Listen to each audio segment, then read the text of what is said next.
Welcome back to Hugin and Munin Stories.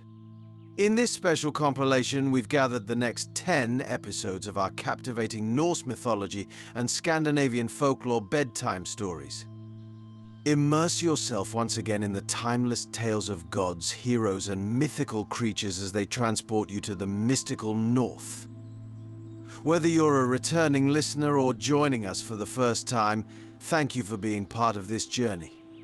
Sit back, relax, and let the magic of these ancient legends guide you into a peaceful slumber.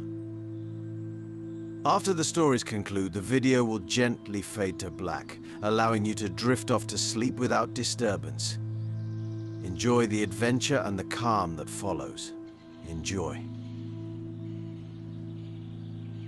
In the celestial realm of Asgard, Sif, the stunning wife of Thor, possessed hair of golden splendor.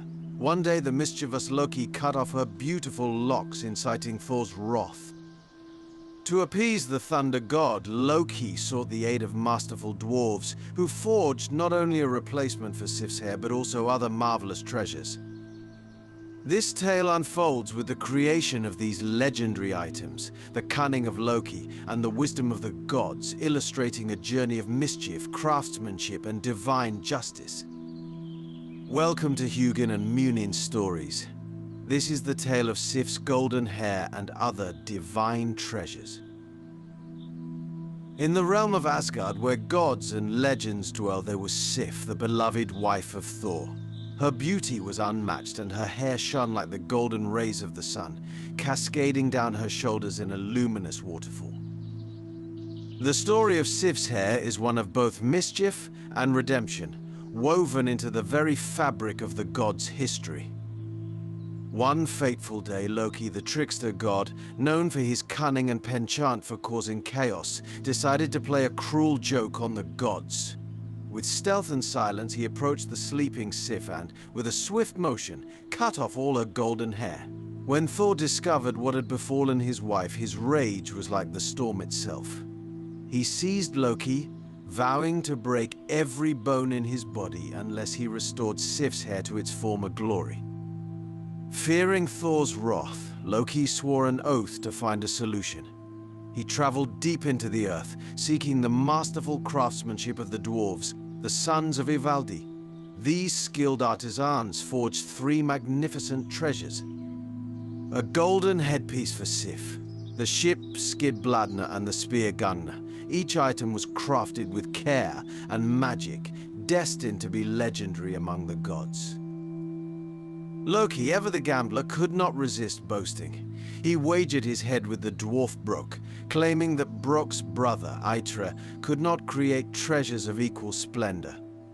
The challenge was accepted, and thus began the forging of the wondrous items. Eitra, with Brok's assistance, set to work. First, he placed a pigskin in the furnace and instructed Brok to keep the bellows blowing steadily. As Brok labored, a fly none other than Loki in disguise bit his hand, causing him great pain. Yet Brok did not falter. From the furnace emerged a golden boar, Gullinbursti, whose bristles glowed with the light of the sun. Next, Eitra placed gold into the furnace and again commanded Brok to blow the bellows. The persistent fly returned, this time stinging Brok's neck twice as fiercely. But Brok persevered, and from the flames came forth a golden ring, Drapna, which would multiply itself every 9th night. Finally, Eitra placed iron in the furnace, demanding Brok's unwavering effort once more. The fly bit Brok between the eyes, stinging his eyelids and causing blood to obscure his vision. Despite this, Brok continued until the hammer Enjolnir balls forged, a weapon of immense power, destined for Thor. Its only flaw was a handle that was slightly too short.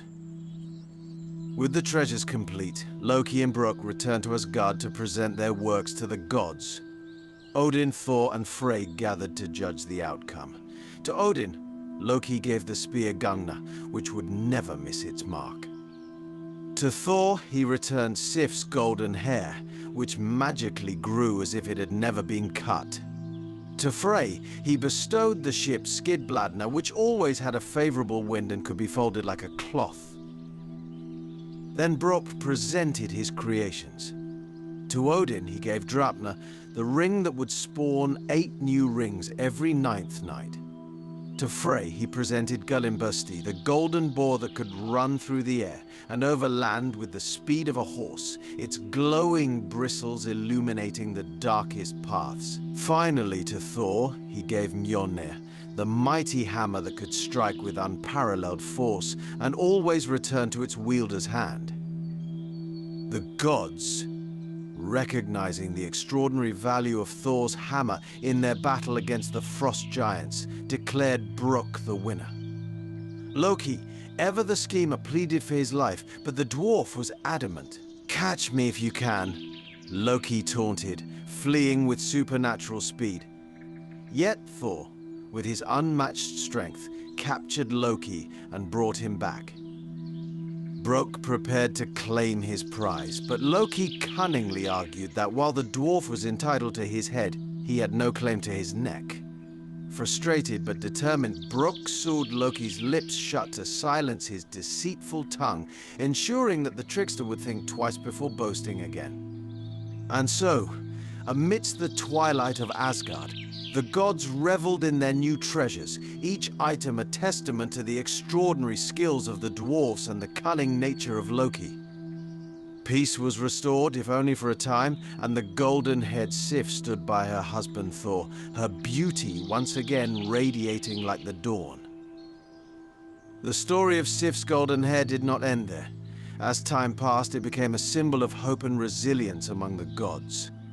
Thor would often recount the tale to his comrades, reminding them of the strength found in unity and the triumph over adversity. Sif, with her hair restored to its former glory, embodied the grace and elegance that could only be matched by the light of the stars. The golden boar, Gullinbursti, became Frey's trusted companion, its radiant bristles lighting the way during the darkest nights. With Gullinbursti by his side, Frey journeyed through the 9 realms, spreading light and hope wherever he went. The boar's golden glow became a beacon, guiding lost travelers and warding off the shadows that sought to encroach upon the realms of light. Draupner, the golden ring, found its place in Odin's treasury. Every 9th night, 8 new rings would appear, each as magnificent as the original. Odin, the Allfather, would often distribute these rings among his loyal warriors, rewarding their bravery and loyalty. The rings became a symbol of Odin's favor, a testament to the strength and honor of those who served him faithfully.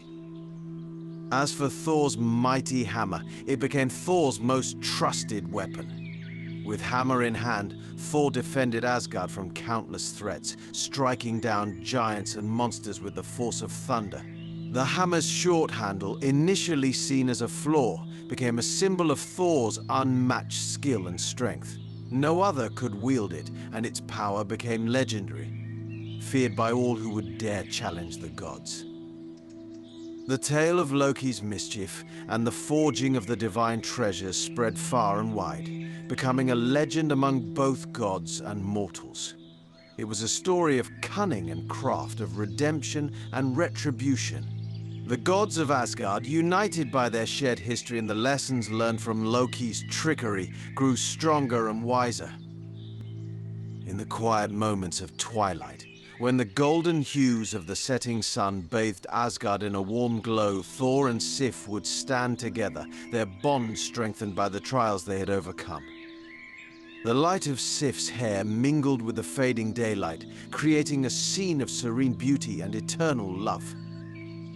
The golden boar Gullinbursti continued to serve Frey with unwavering loyalty.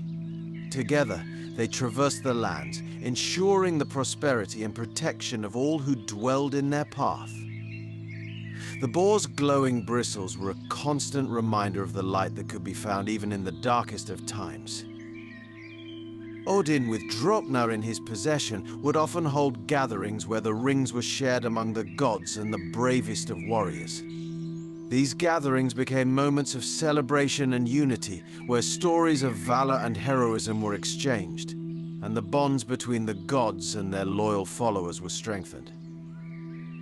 Thor, with his hammer, became a symbol of hope and justice. His presence on the battlefield inspired courage among the gods and struck fear into the hearts of their enemies. The short handle, once seen as a flaw, was now a testament to Thor's unparalleled prowess. Each swing of the hammer echoed with the promise of protection and retribution against those who threatened Asgard.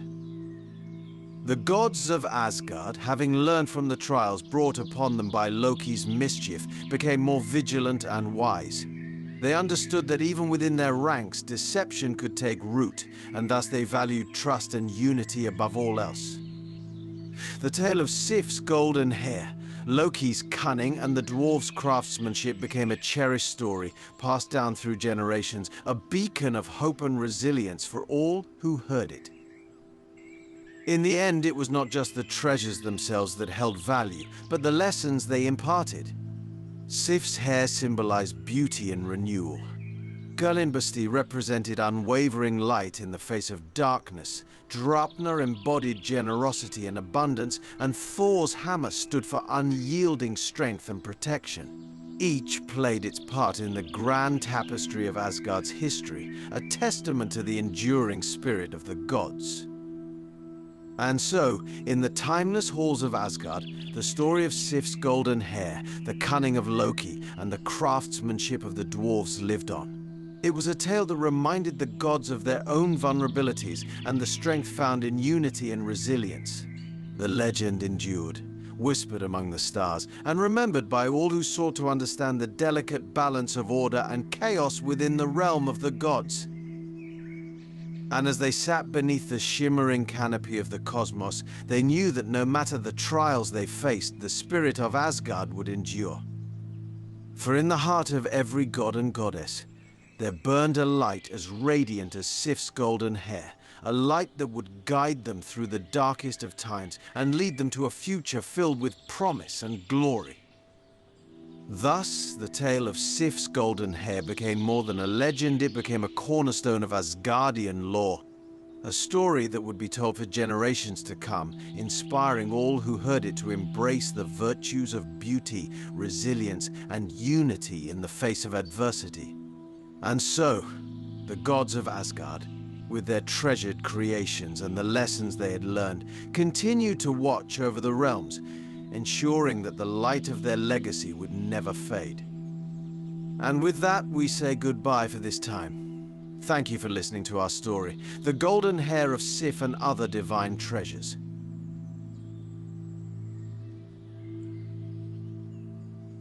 In the twilight of the Viking Age, when ancient gods still whispered their tales and heroes roamed the land, there arose a mighty warrior named Harald Hardrada, known as the last of the great Viking kings. Harald's journey was one of epic battles, unyielding ambition, and the relentless pursuit of destiny. This tale recounts his final voyage from the icy shores of the north to the green fields of England, where he sought to etch his name in history.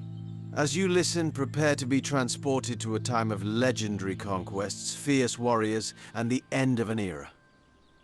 Welcome to Hugin and Munin Stories. This is the tale The Last Viking King, the Saga of Harald Hardrada.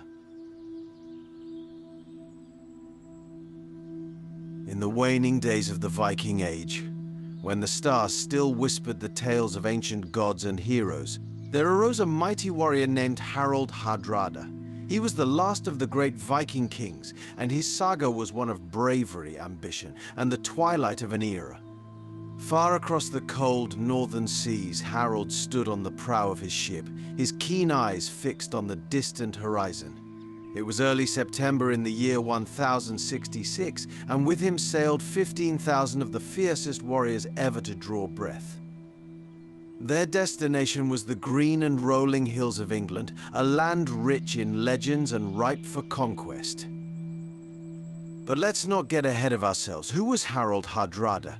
Imagine the young Harald, a boy born into the wild beauty of Norway, where snow-capped mountains kissed the sky and dark forests whispered ancient secrets. Raised on tales of gods and giants, Harald learned the ways of the warrior from his father Sigurd. At 15, he faced his first battle, emerging not just as a boy, but as a warrior destined for greatness. After a bitter defeat at the Battle of Stiklestad, where he was grievously wounded, Harald fled eastward. In the land of the Rus, he found refuge and a new purpose. Among the fierce warriors of Gardarike, he honed his skills, earning a reputation as a fearsome fighter. His exploits caught the attention of the Byzantine Empire, and soon he found himself in the grand city of Constantinople. In the service of the Byzantine Emperor, Harald's prowess grew legendary. He joined the Varangian Guard, the elite force that protected the Emperor himself. His rise through the ranks was swift, and his bravery on the battlefield was matched only by his cunning and strategy. He led expeditions across the Mediterranean, from the burning sands of Africa to the ancient lands of Jerusalem. Riches and fame followed him, but his heart yearned for the cold winds and familiar shores of the north. Returning to Norway, Harald claimed his birthright as king. His rule was marked by both wisdom and ruthlessness. He united the fractious Norwegian clans and extended his influence across the seas, but his dreams were ever restless, his ambitions boundless. The tales of Canute the Great, who had ruled over a vast northern empire, fueled his desire to conquer England and create a legacy that would rival even the greatest of his ancestors. As the Viking fleet approached the shores of England, the morning mists parted to reveal a scene that would stir the soul of any man. The horizon was filled with the sails of over 300 longships, their dragon-headed prows cutting through the waves with purpose and pride. This was no ordinary raid, it was a grand campaign, led by a king whose name would echo through the annals of time. When the Vikings landed, they moved with the discipline and determination of an army born for battle. Harald, a man of 50 winters, led them with the wisdom and strength earned from countless wars. His presence on the battlefield was like that of an ancient god, his silver hair streaming in the wind, his eyes burning with the fire of 1,000 stories. The English, who had long feared the Northmen's wrath, watched in dread as the invaders marched inland. For 12 days, the Viking army moved with an unstoppable force, their shields and swords glinting in the autumn sun. Farmers and villagers fled before them, their hearts filled with terror as the stories of Viking ferocity sprang to life before their eyes. On the 12th day, near the city of York, the first great clash occurred. Earls Edwin and Morcar, leading a heavily armed English army, sought to repel the Viking horde. But Harald, with a masterful stroke of strategy, turned the tide of battle. His warriors, driven by his indomitable will, broke through the enemy lines, securing a victory that resounded with the ring of legend. Triumphant, Harald and his men entered York, their spirits soaring. The great king's dream of becoming the ruler of England seemed within his grasp. It seemed to be a destiny he sought to claim, as had the illustrious Canute the Great before him. For Harald, history was not just a record of the past, but a living force that he was destined to shape. As the Vikings settled into York, they found themselves in a land of ancient beauty and mystery. The rolling hills and deep forests seemed to whisper secrets of old, and the very air was thick with the weight of history. Harald, ever the warrior king, did not allow his men to grow complacent. They fortified their positions and prepared for the challenges ahead, for the path to the throne was never a simple one. While in York, Harald spent time among his men, listening to their tales of past glories and future dreams. He walked the ancient streets of the city where Roman walls still stood as silent sentinels of a bygone era. He visited the great minster, its soaring arches and stained glass windows a testament to a different kind of faith. Though a pagan at heart, Harald respected the power of the Christian God and the devotion of his followers. He also met with local chieftains and leaders, forging alliances and securing the loyalty of those who saw in him a powerful protector and leader. His charisma and strength were undeniable, and many were drawn to his cause, eager to be part of the grand saga unfolding before them. As days turned into nights, the Vikings in York grew restless, their hearts yearning for further conquest. Harald, ever the strategist, began planning the next phase of their campaign. Reports had reached him of a large English force amassing to the south, led by a formidable opponent. The news did not deter him, rather, it fueled his desire for glory. On the eve of their departure, Harald stood atop the ancient walls of York, gazing out over the land he sought to conquer. The night was calm, the stars above twinkling like the eyes of the gods. He knew that the coming days would test his strength and resolve, but he was ready. The destiny of kings flowed in his veins, and he would see it fulfilled. The Viking army moved out under cover of darkness, their steps silent and purposeful. Harald led them with a confidence born of countless battles, his mind sharp with the knowledge of war. As they approached Stamford Bridge, a sense of anticipation hung heavy in the air. The clash that awaited them would be fierce, a true test of their might and mettle. On the dawn of September 25th, near the village of Stamford Bridge, Harald awoke to find that the English forces had marched with lightning speed from the south. The sight of the enemy army poised for battle did not shake his resolve. With a rallying cry, he called his warriors to arms, their hearts steeled for the fight to come. The English fell upon the unsuspecting Vikings with a ferocity born of desperation. Harald, ever the warrior, quickly rallied his men. A desperate and bloody struggle ensued. The clash of steel and the cries of warriors filled the air as the two armies met in a ferocious battle. The Vikings, though outnumbered, fought with the strength and ferocity that had made their name legendary. In the chaos, Harald himself entered a berserk state, his strength and fury unmatched, tearing through enemies with his bare hands. The sight of their king in such a state inspired the Vikings, driving them to fight with renewed vigor. Yet even heroes must bow to destiny. A well-aimed arrow struck him in the neck, and Harald fell, surrounded by foes who ended his life with their long spears. Thus ended the reign of the last great Viking king. With his fall, the era of the Vikings drew to a close. The great fleets from the north would sail no more to spread terror and death across the lands. The Vikings, who had once been the scourge of Europe, now faced a new reality. Their age of conquest and glory had come to an end, but their legacy would live on in the tales and sagas of their people. As night fell over the battlefield of Stamford Bridge, the spirits of the fallen seemed to rise with the mist, their voices whispering on the wind. The stars above, silent witnesses to the ebb and flow of human endeavor, shone down upon a world forever changed. And so, dear listener, as the night deepens and the stars whisper their ancient songs, remember the tale of Harald Hardrada. Remember the bravery and the battles, the dreams and the destinies.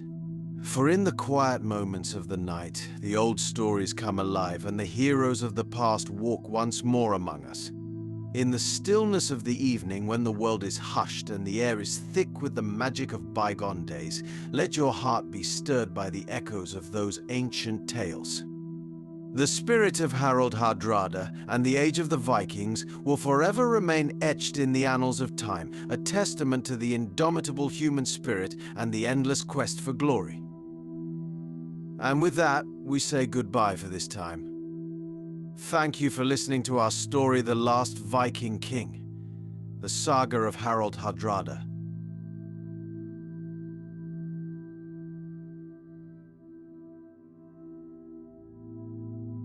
In the time of sagas and Viking heroes, Erik the Red, a fiery-haired Norse chieftain, was exiled from Iceland for manslaughter. Undeterred by his banishment, Erik embarked on a daring voyage across the uncharted North Atlantic. Guided by tales of distant lands, he discovered and settled Greenland, a harsh but promising new territory. This epic tale follows Erik's journey of exploration, the challenges faced by the settlers, and the adventures of his son Leif, who ventured even further to discover Vinland. Join us in this saga of courage, discovery, and the relentless Viking spirit. Welcome to Hugin and Munin Stories.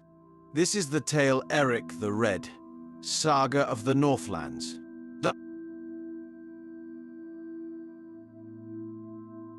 Chapter 1. The Early Life of Erik the Red.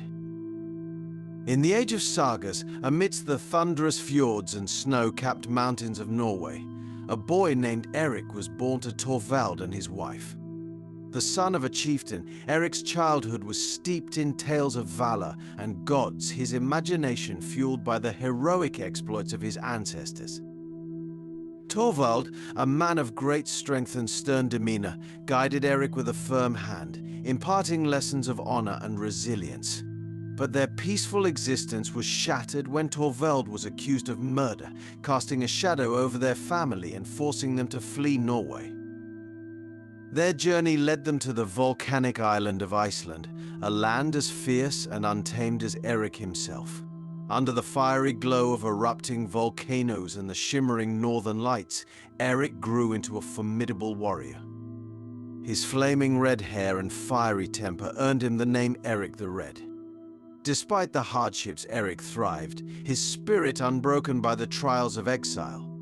He became adept in the ways of the Norsemen, sailing, hunting, and the art of war. His reputation as a fierce and skilled warrior grew, but so did his list of enemies. In the midst of a violent feud, Erik found himself accused of manslaughter. Banished from Iceland, he set his sights on the uncharted western seas, driven by tales of distant lands glimpsed by the mariner Gunnbjorn Ulfson. Chapter 2: The Discovery of Greenland. With the salt of the sea spray on his lips and the wind howling in his ears, Erik the Red embarked on a perilous voyage across the North Atlantic. His dragon-headed longship, a vessel of strength and grace, cut through the icy waves with unwavering determination. Erik stood at the helm, his eyes fixed on the horizon, his mind filled with visions of new lands and boundless opportunities. For days and nights they battled fierce storms, the relentless ocean testing their resolve. The crew, hardened by the sea, looked to Erik for guidance, their faith in his leadership unshaken. At last the mist parted to reveal a glistening shore. Towering icebergs floated serenely in the frigid waters, guarding the entrance to a vast green land. Erik's heart swelled with triumph as he set foot on this new territory. He named it Greenland, hoping its name would attract settlers to its promising shores. For 3 years, Erik and his crew explored the rugged coastlines, the fertile valleys, and the imposing fjords of Greenland, claiming it as their own. They built shelters from driftwood and stones, and hunted seals and whales to sustain themselves through the long, harsh winters. During these years of exploration, Erik and his men encountered numerous challenges. The harsh climate tested their endurance, and the isolation weighed heavily on their spirits. But Erik's leadership was unwavering. He instilled in his men a sense of purpose and camaraderie, and they faced each obstacle with Viking tenacity. The summers were short but bountiful, the land providing just enough to sustain their small band. They discovered hot springs that offered respite from the biting cold, and glaciers that sparkled like diamonds under the midnight sun. These discoveries reinforced Erik's belief that Greenland was a land of untapped potential. Chapter 3: Settling in Greenland. Erik returned to Iceland, his tales of fertile lands and rich pastures igniting the imaginations of many. Among those who chose to follow him back to Greenland were his steadfast friend Thorbjorn, his daughter Gudrid, and several other families seeking new beginnings. They set sail with Erik, their hearts filled with hope and anticipation. Upon their arrival, Erik led them to Brattahlid, a verdant valley where he had built a grand farmstead, a testament to his vision and leadership. Life in Greenland was a constant battle against the elements. The settlers faced biting winds and relentless cold, but under Erik's leadership they forged a new community. They built longhouses from turf and timber, their smoky hearths offering warmth and comfort against the encroaching winter. Erik's settlement grew, attracting more settlers who were drawn by the promise of fertile land and the chance to carve out a new life. As the years passed, Erik's family grew as well. His son Leif, born in the heart of Greenland, inherited his father's adventurous spirit. Erik taught him the ways of the sea, the art of navigation, and the strength of character required to survive in such a harsh land. Leif's curiosity and determination mirrored Erik's own, and the bond between father and son deepened with each passing year. Erik's influence extended beyond his immediate family. He established trade routes with Iceland and other Norse settlements, exchanging furs and ivory for grain and tools. The settlers built farms and cultivated the land, their livestock grazing on the sparse but nutritious grasses. They fished the icy waters, their nets bringing in hauls of cod and haddock. Erik encouraged a sense of community and cooperation, organizing feasts and celebrations that strengthened the bonds among the settlers. The long, dark winters were filled with storytelling and music, the tales of the gods and heroes providing comfort and inspiration. Chapter 4. Leif Erikson, inspired by his father's tales and driven by an insatiable curiosity, embarked on a voyage that would etch his name in the annals of history. After a sojourn in Norway, where he was tasked by King Olaf Tryggvason with spreading Christianity to Greenland, Leif's ship was blown off course by a fierce storm. The seas raged and the skies darkened, but Leif and his crew remained resolute. When the storm finally abated, they found themselves near an unfamiliar, lush coastline.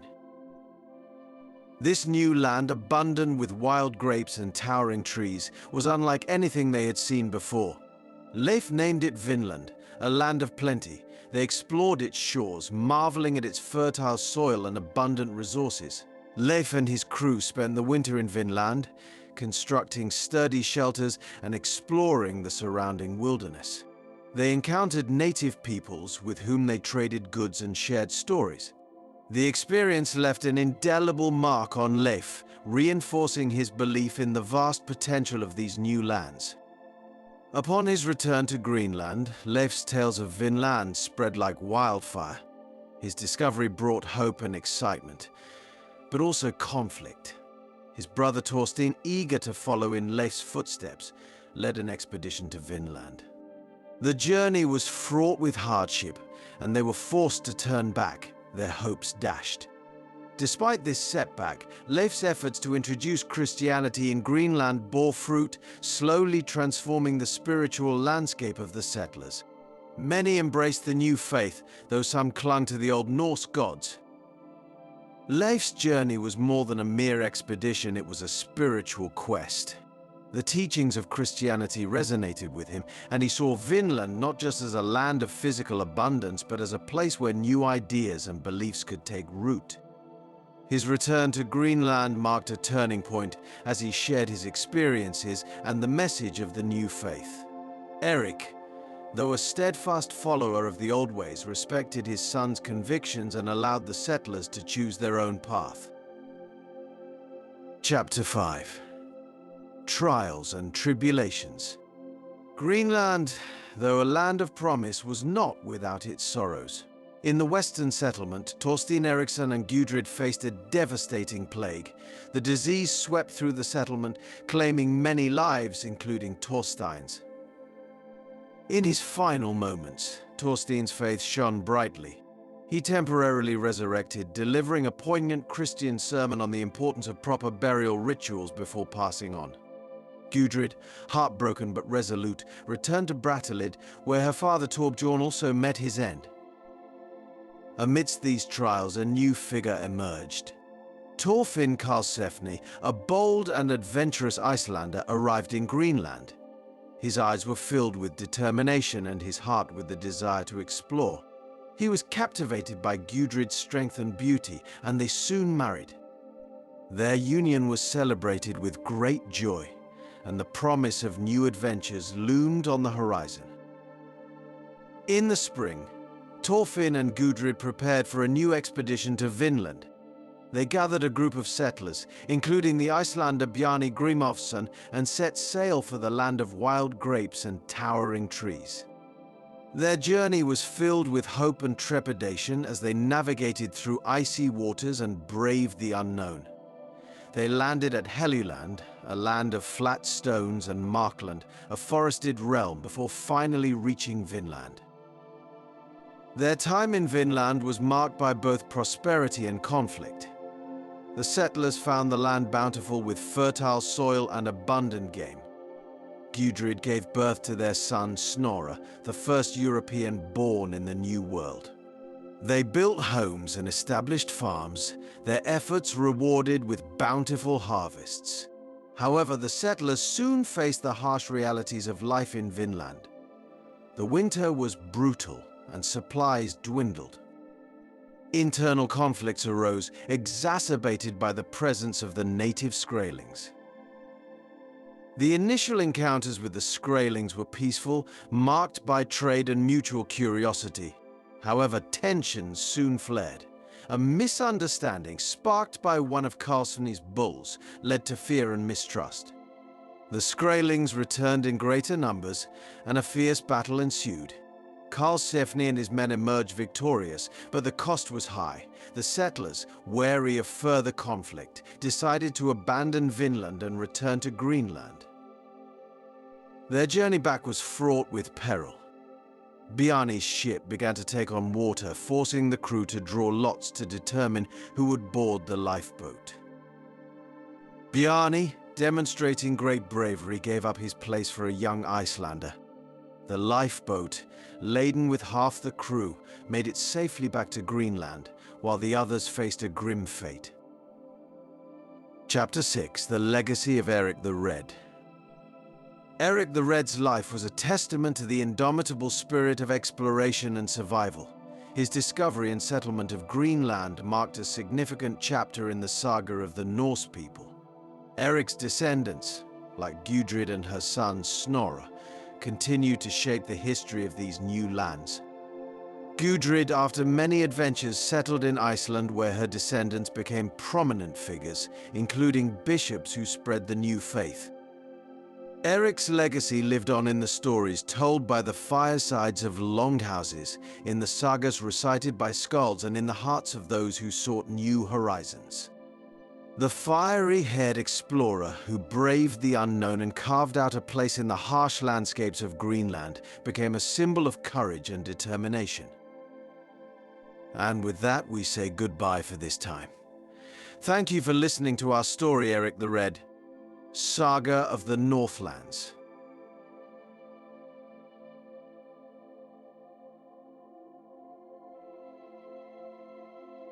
In the golden realm of Asgard, where gods dwelled in harmony, Baldur, the beloved god of light, began to suffer from dark, prophetic dreams foretelling his own demise. These visions cast a shadow over the once peaceful domain, causing deep concern among the gods. Determined to uncover the truth, Odin, the Allfather, journeyed to the underworld to consult the wise seeress, Volva. Her cryptic revelations revealed a dire prophecy that Baldur's death would trigger Ragnarok, the end of the world. Despite their desperate efforts to protect him, a single, overlooked weakness became his undoing, orchestrated by the mischievous Loki. Thus, the tale of Baldur's dream unfolds, a story of fate, loss, and the fragile balance of the cosmos. Welcome to Hugin and Munin Stories. This is the tale Ragnarok foretold, the tragedy of Baldur. In the ancient and hallowed halls of Asgard, where the golden spires touched the heavens and the rivers of light flowed like molten silver, there dwelled a god of unparalleled radiance and purity. He was Baldur, the Shining One. His presence was a balm to the soul, his laughter a melody that could brighten the darkest days. Yet, as the age-old adage goes, even in the realm of the gods, shadows lurk where light prevails. One fateful night, as the celestial fires flickered and the stars whispered their timeless tales, Baldur was visited by dreams of an ominous nature. These dreams, dark and foreboding, spoke of his own death, indeed a death that would herald the end of all things. His sleep, once serene and untroubled, became a domain of terror and despair. Each night the visions grew more vivid, the scenes of his demise more tangible. He saw himself falling, struck by an unseen force, as Asgard crumbled around him. In the high seat of Hlidskjalf, Odin the Allfather watched with a furrowed brow. The dreams of his son had unsettled him, and he felt the weight of impending doom press heavily upon his ancient heart. Gathering the gods in council, he spoke of Baldur's visions, and a silence, thick and heavy as midwinter's frost, descended upon them. Frigg, Baldur's mother, wept silently, her tears a testament to the deep love she bore for her son. "To the underworld I must go," Odin declared, his voice a resonant echo in the vast chamber. "To seek the counsel of Volva, the seeress of the shadows, for in her cryptic wisdom lies the key to this enigma." And so, Odin donned his cloak of feathers and took up his spear Gungnir, setting forth on his perilous journey. Through realms of mist and darkness, he traveled his path illuminated by the flickering light of his purpose. The gates of Helheim stood tall and forbidding, but none could bar the way of the Allfather. With a command that resonated through the depths, he summoned Volva from her slumber. In the eerie silence of Helheim, the air thick with the scent of decay and the whispers of lost souls, Odin stood before the grave mound of the ancient seeress. He chanted incantations of old words that echoed through the depths and stirred the shadows. Slowly the ground trembled, and from the earth rose Volva, her form ethereal and shrouded in mist. "Speak, O seeress, of the dreams that plague my son," Odin intoned, his one eye gleaming with the fire of his resolve. Volva, her form a mere wisp of shadow and light, spoke in riddles and veiled prophecies, her voice a haunting melody. "Baldur's fate is sealed," she whispered, her eyes glowing with a knowledge that spanned the ages. "His death a catalyst for the end. A single weakness shall be his undoing, and from his fall Ragnarok shall rise. The twilight of the gods is nigh, and with it the world shall be consumed in fire and frost." Odin's heart grew heavy with the weight of her words, but he vowed to thwart this dire prophecy. Returning to Asgard, he summoned the gods and revealed the seeress's revelations. A desperate plan was forged to protect Baldur by making him invulnerable to all things. The gods traversed the realms, extracting promises from every element and creature that they would do no harm to Baldur. Frigg, with a heart full of motherly determination, visited every living being, every stone and tree, every beast and bird, and secured their oath that they would not harm her beloved son. From the great eagle that soared high above the clouds to the tiniest pebble hidden in the deepest cavern, all swore to protect Baldur.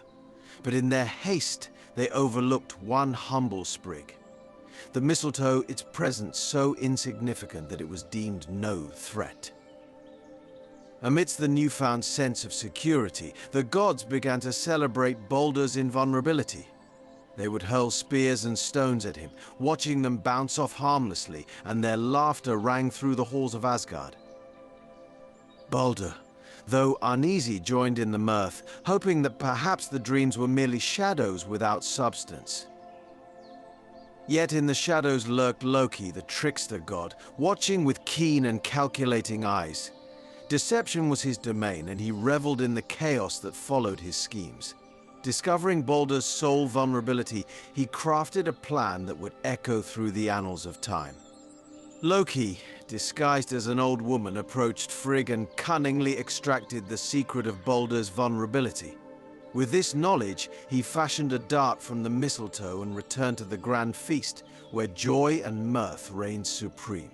The gods engaged in their game, casting objects at Baldur, delighting in their inability to harm him. Loki, masked in innocence, approached Baldur's blind brother Hoda, who stood apart from the revelry, his heart heavy with longing to join his kin. "Join the merriment, brother," Loki urged, placing the mistletoe in Hoda's hand and guiding his aim. Throw this twig, and let your heart be lightened by the joy of the game. Trusting Loki, Hoder threw the dart with all his might. The twig flew true and struck Baldur in the chest. In an instant, the light of Asgard dimmed. Baldur fell, his lifeblood mingling with the golden earth, and a great wail rose from the assembled gods. The laughter ceased, replaced by a mourning so profound that the very fabric of the cosmos seemed to weep. Odin's heart shattered, for he knew the prophecy was set in motion. Baldur's death was the first note in the symphony of Ragnarok, the end of all things. The gods gathered around Baldur's lifeless form, their hearts heavy with sorrow and foreboding. Frigg's cries echoed through the halls, her grief an unending torrent. They attempted to revive Baldur, to bring him back from the clutches of death, but all efforts were in vain. The light of Asgard had been extinguished, and the realm was plunged into a sorrowful twilight. Hermod, the swift and daring son of Odin, volunteered to journey to Helheim to plead with Hel, the ruler of the underworld, for Baldur's release. Riding Sleipnir, Odin's 8-legged steed, Hermod traversed the treacherous realms, his heart burning with hope. Reaching Helheim, he beseeched Hel to release his brother, offering treasures and promises in return. Hel, cold and unyielding, listened to Hermod's plea. If all things in the world, living and dead, weep for Baldur, then he shall return to the realm of the living, she decreed. Hermod returned to Asgard with the message, and the gods spread across the realms, imploring every being to weep for Baldur. The world wept, from the mighty giants to the smallest creatures, and it seemed that Baldur might yet return. But Loki, ever the trickster, disguised himself as a giantess and refused to shed a tear. Let Hel keep what she has, he proclaimed, sealing Baldur's fate. The gods mourned their loss and grappled with the grim knowledge that Ragnarok was now inevitable. Odin, his heart laden with sorrow, looked to the future with a heavy heart, knowing that the end was near. Yet, amidst the despair, there remained a glimmer of hope. Indeed, a hope that in the end, through the crucible of chaos, a new dawn might yet arise. In the wake of Baldur's death, the realms began to unravel. The peace that had long graced Asgard was shattered, and the whispers of impending doom grew louder with each passing day. The gods, once filled with joy and mirth, now moved through the golden halls with heavy hearts, their spirits weighed down by the knowledge of the dark days ahead. In Midgard, the world of men, the seasons grew harsh and unforgiving. Winter's grip tightened, and the crops withered under the relentless cold. The mortal realms, sensing the disturbance in the cosmic order, began to reflect the sorrow and unrest of the gods. Wars broke out, and the bonds that held societies together began to fray.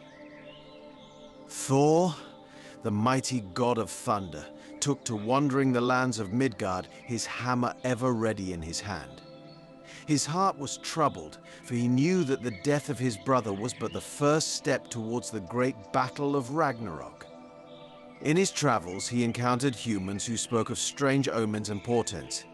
Yes, it was signs that the end was indeed approaching. On one of his journeys, Thor met a wise old woman who lived at the edge of a vast forest. She invited him into her humble abode and offered him mead. As they spoke, she revealed herself to be one of the last Volva seeresses who could peer into the fabric of fate. "I have seen the threads of destiny," she told Thor, her eyes clouded with the weight of her visions. The death of Baldur is but the beginning. The serpent Jormungandr stirs beneath the waves, and the great wolf Fenrir grows restless. The bonds that hold the monsters of the world are weakening, and soon they shall break free. Thor listened, his heart heavy with the knowledge that even his great strength might not be enough to prevent the coming doom. He thanked the Volva and continued his journey, ever vigilant, his mind consumed with thoughts of the future. Back in Asgard, Odin continued his quest for knowledge, seeking any means to forestall the inevitable. He consulted the ancient runes, spent hours in deep meditation, and even ventured once more to the Well of Mimir, sacrificing his eye for greater wisdom. Yet, despite all his efforts, the path to avert Ragnarok remained elusive. In a moment of rare quiet, Odin spoke with his wife Frigg in the tranquil gardens of Asgard. The flowers, once vibrant and full of life, seemed to wilt under the weight of their sorrow. "We must find a way to hold on to hope," Odin said softly, his voice carrying the burden of countless centuries. Frigg, her eyes red from endless weeping, nodded. "Hope is all we have left. Perhaps it is in the smallest of things, in the love and memories we hold dear, that we will find the strength to face the end." As the days passed, the gods of Asgard found themselves reflecting on their lives and the choices that had led them to this point. Heimdall, the ever-watchful guardian of the Bifrost, remained vigilant, his eyes scanning the horizon for any sign of approaching doom. His horn, Gjallarhorn, lay close at hand, ready to sound the alarm when the end was nigh. Freya, the god of fertility and prosperity, tended to his fields with a somber heart, knowing that the bountiful harvests would soon be a thing of the past. He took solace in the beauty of the present, cherishing each moment of peace before the storm. Loki, the architect of Baldur's downfall, roamed the realms in disguise, his mind a tumultuous sea of guilt and defiance. Though he reveled in chaos, there was a part of him that mourned the loss of the light that Baldur had brought into the world. Yet his nature was such that he could not help but set in motion the very events that would lead to the destruction he both feared and craved.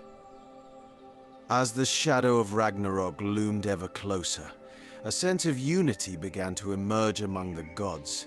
They knew that their time was limited, and they sought to make the most of the days they had left. Feasts were held, not in celebration, but in remembrance of the golden age that was slipping away. Stories were shared, and bonds of friendship and kinship were strengthened, for they knew that in the end it was these ties that would give them the courage to face their destiny.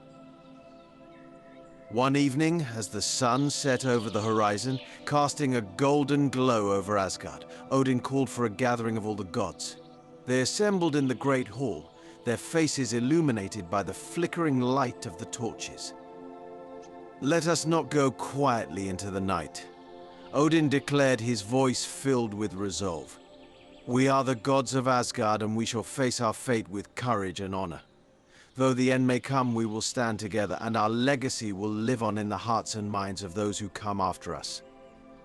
The gods raised their cups in a solemn toast, their eyes reflecting the firelight. In that moment, they felt a sense of peace, knowing that they would face the end with dignity and strength. Thus, the tale of Baldur's dream, a story of fate, loss, and the inexorable march of time, unfolds in the timeless beauty and tragedy of Norse mythology. It is a reminder that even in the face of doom, there is a glimmer of hope, a spark of light that can never be fully extinguished. And as the gods of Asgard prepared for their final battle, they did so with the knowledge that their spirits would endure, echoing through the ages as a testament to their courage and resilience. And with that, we say goodbye for this time. Thank you for listening to our story, Ragnarok Foretold, the tragedy of Baldur.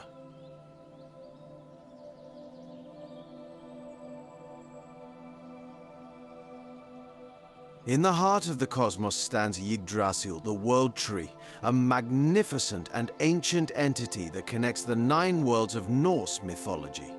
Its roots and branches weave through realms of gods and giants, elves and dwarves, mortals and the unknown. This tale follows Erik, a young wanderer whose heart yearns for adventure and understanding. Guided by the Norns, the mysterious weavers of fate, Erik embarks on a journey through the 9 worlds, uncovering the secrets and wisdom of Yggdrasil. His quest reveals the interconnectedness of all things and the delicate balance that sustains the universe. Welcome to Hugin and Munin Stories. This is the tale of the 9 worlds, Yggdrasil's secrets.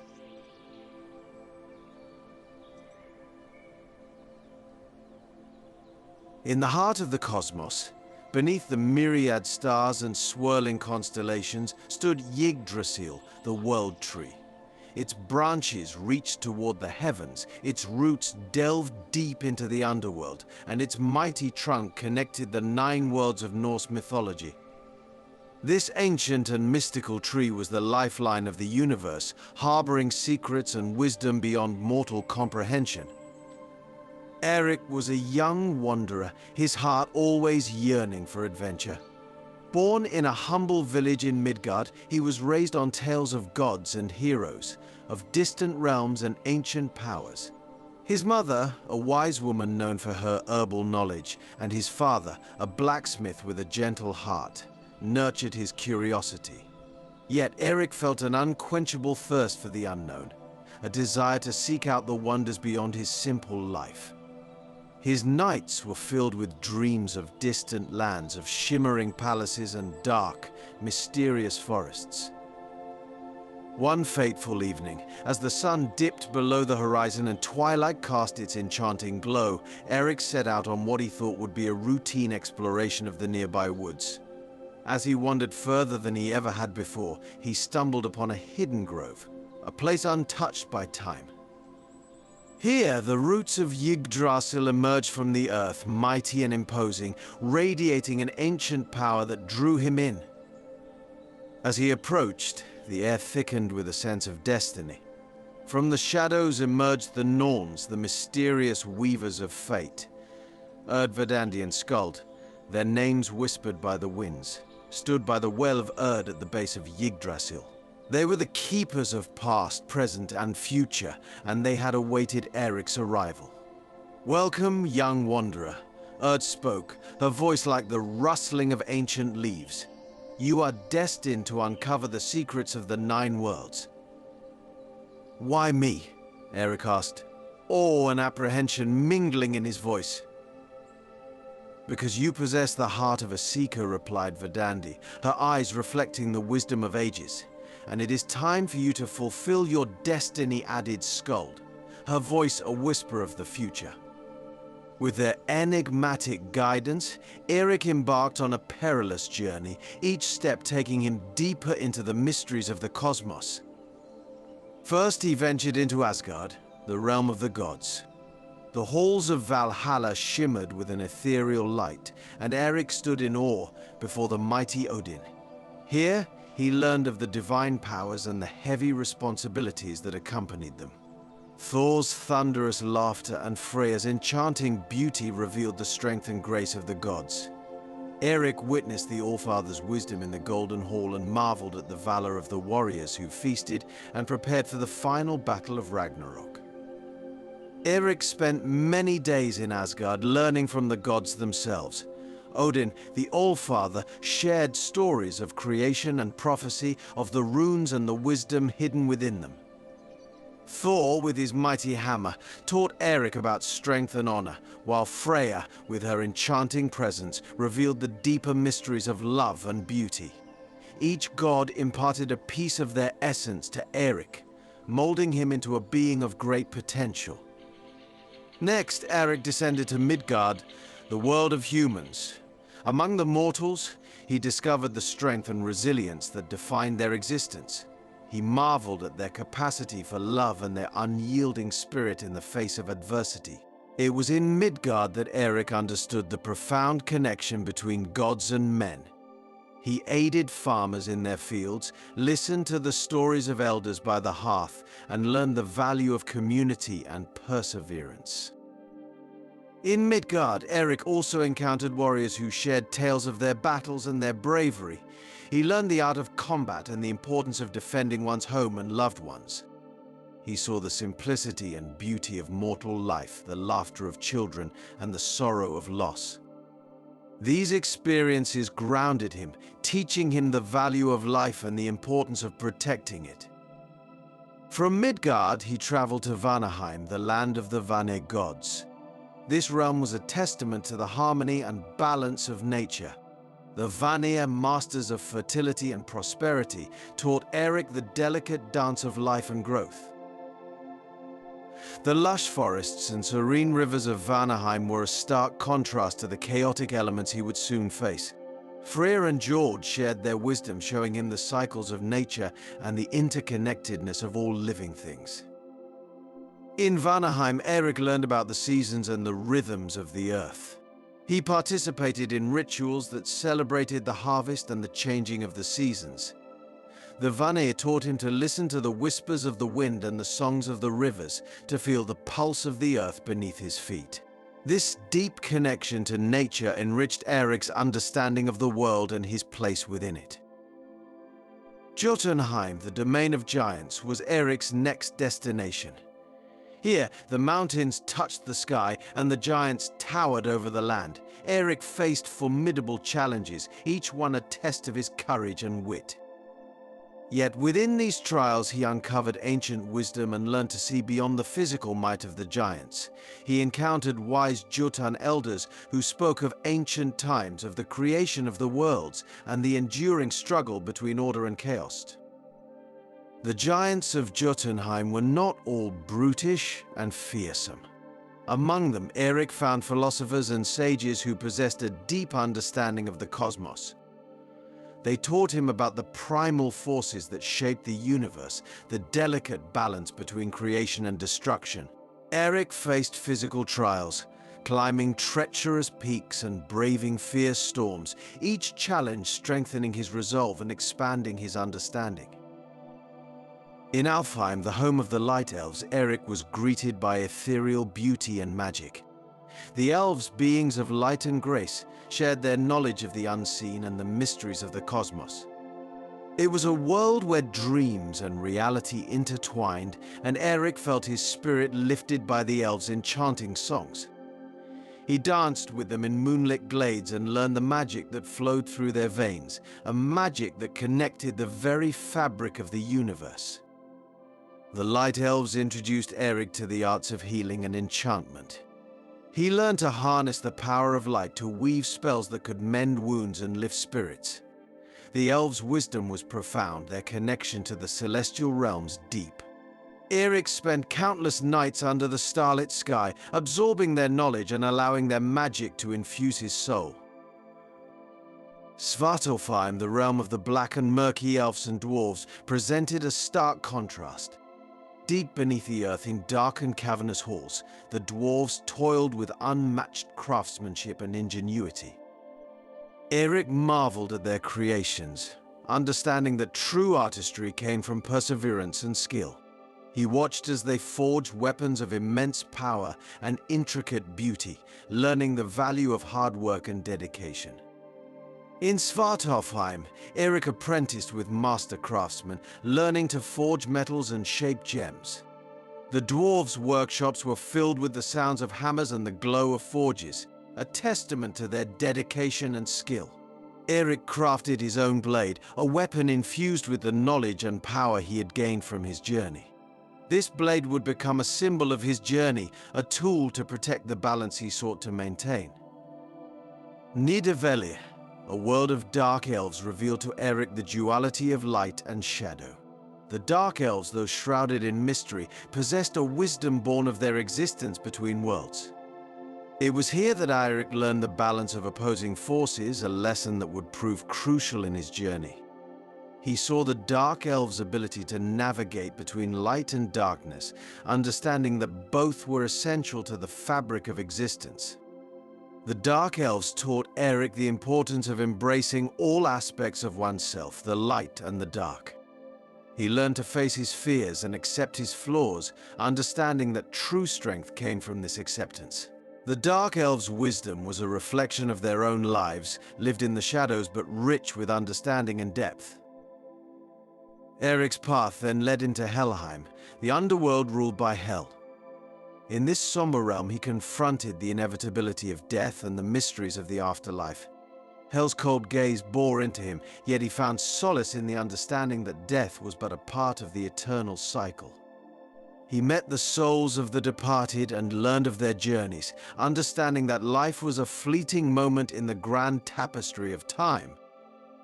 In Helheim, Erik encountered the spirits of warriors and sages, of kings and peasants, all equal in death.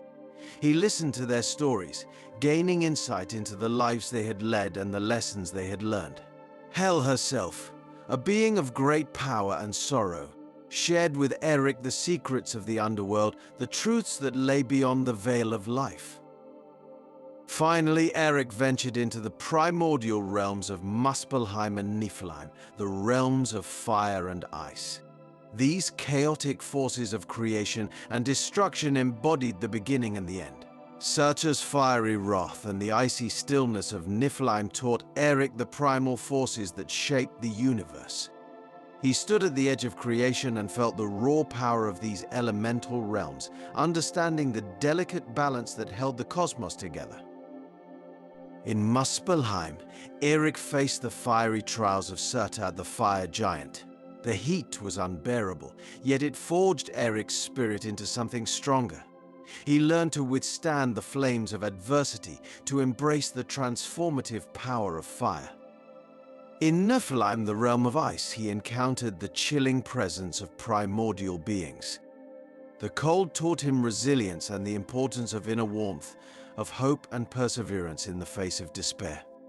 As Erik traversed these worlds, he encountered gods, mythical creatures, and ancient beings, each imparting crucial knowledge and insights.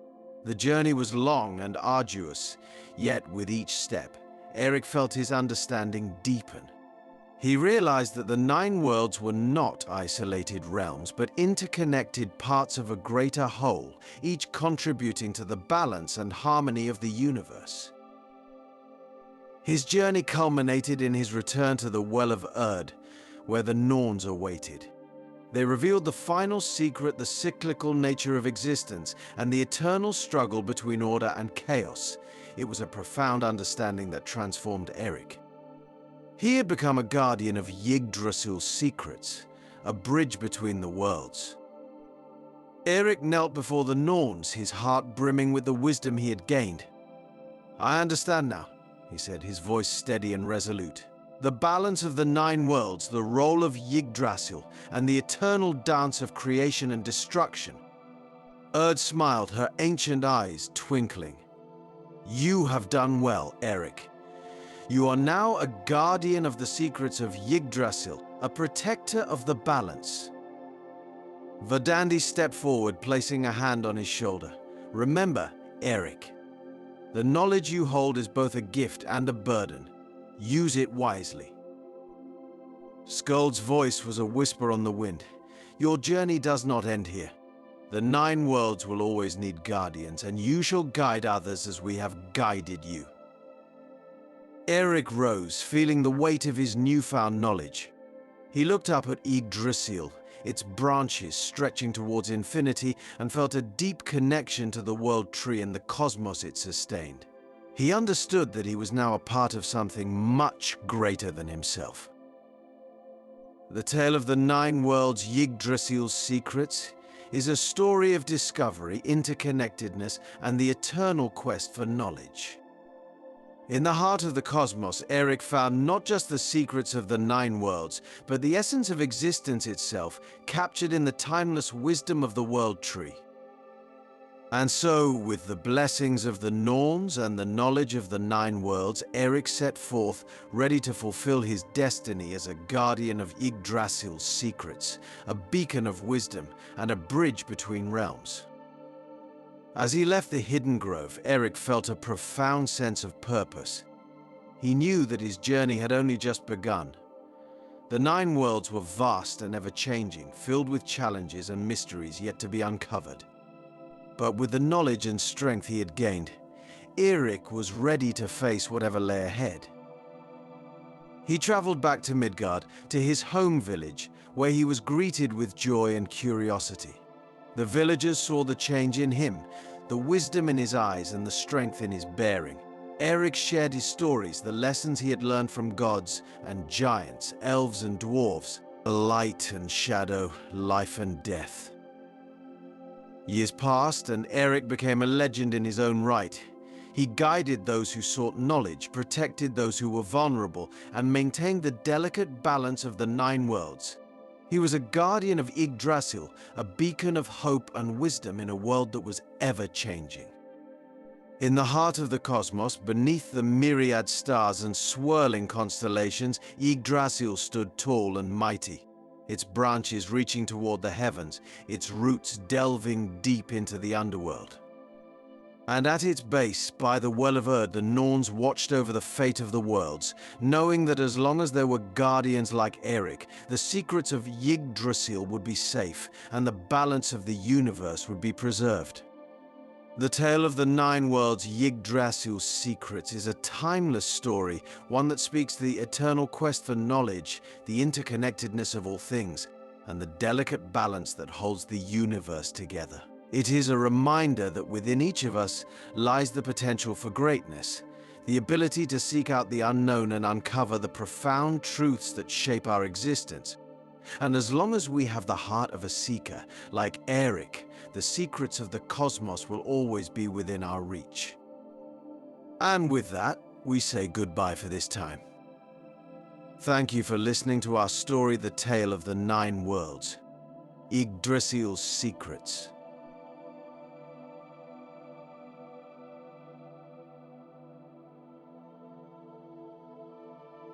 In a time when the longships of the Vikings ruled the seas, and the gods of old still lingered in the hearts of men, there lived a Danish Viking named Leif. Unlike the fierce Norsemen of Norway, Leif was known for his gentle nature and love of peace. His village, nestled on the coast of Jutland, thrived on the fruits of the earth rather than the spoils of war. But when a band of brutal Norwegian Vikings, led by the fearsome Hakon the Wolf, descended upon his home, Leif was forced to confront a world of violence he had long sought to avoid.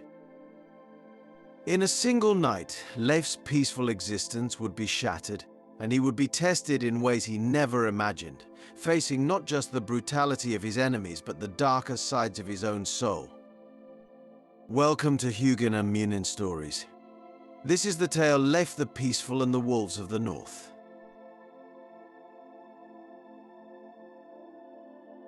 In the days when longships cut through the misty seas and the gods of Asgard still walked among men in the echoes of their tales, there lived a Danish Viking named Leif. Unlike the fearsome Norsemen who sailed from the fjords of Norway, he was known as Leif the Peaceful among his kin. His was a heart not driven by bloodlust or the thunder of battle, but by the rhythm of the earth and the songs of the sea. The lands of Denmark were fertile, their fields vast and green, and the Danish people were more inclined to build than to destroy. Their villages were not fortified like those of the Norwegians. They were open, welcoming, as if the very land invited peace. Leif had grown up in a small village nestled on the coast of Jutland, where the winds blew gently and the seas were kinder than in the rugged lands of the north.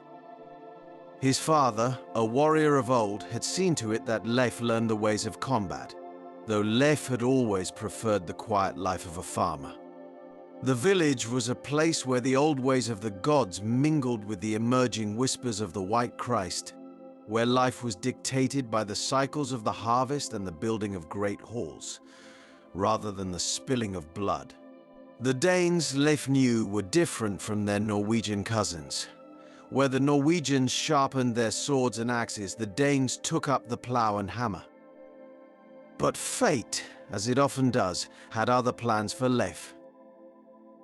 One autumn, when the first frost kissed the earth and the stars seemed to burn brighter in the night sky, a shadow fell upon Leif's peaceful village. Word came that a band of Norwegian Vikings had been seen in the neighboring fjords, their ships sleek and dark, like wolves lurking in the deep. These Norsemen were not like the Danes. Indeed, they were known for their brutality, their axes stained with the blood of countless foes. It was said that in Norway, to die by the sword was more common than to die in one's bed, and that their warriors wore death like a cloak. Recent findings had confirmed what the skalds had long whispered. The Norwegian Vikings were far more violent than their Scandinavian neighbors. Studies had shown that in Norway, a person was significantly more likely to meet a violent end than in Denmark. Graves unearthed from the Viking Age revealed that over 1/3 of Norwegian skeletons bore the marks of battle-deep gashes from swords, crushed bones from heavy blows. In contrast, only a mere 6% of Danish skeletons showed such signs of violence. The difference was stark, a testament to the bloodier path the Norwegians walked. Leif, though peaceful by nature, was no stranger to the ways of war. His father had been a warrior before him, a man of great renown who had sailed with the legendary Ragnar Lothbrok. The tales of Ragnar's deeds, of his raids and battles, were etched in Leif's memory, but they were distant stories belonging to a time before Leif's birth, when the world was a different place. Leif had always hoped that he would never have to draw his sword in anger. But as the news of the approaching Norwegians spread through the village, he knew that his hope was a fragile thing. The night was dark, with only the faintest sliver of the moon to light the way, when the Norsemen descended upon the village. Their leader was a fierce warrior named Hakon, known as the Wolf of the North. His eyes cold and his hands stained with the blood of 100 battles. Hakon was no ordinary Viking. He was a man who had thrived in the harsh, brutal environment of Norway, where clans fought endlessly over land, honor, and power. Hakon and his men crashed upon the village like a storm, their war cries echoing through the night. Leif, awakened by the clamor, grabbed his father's old sword.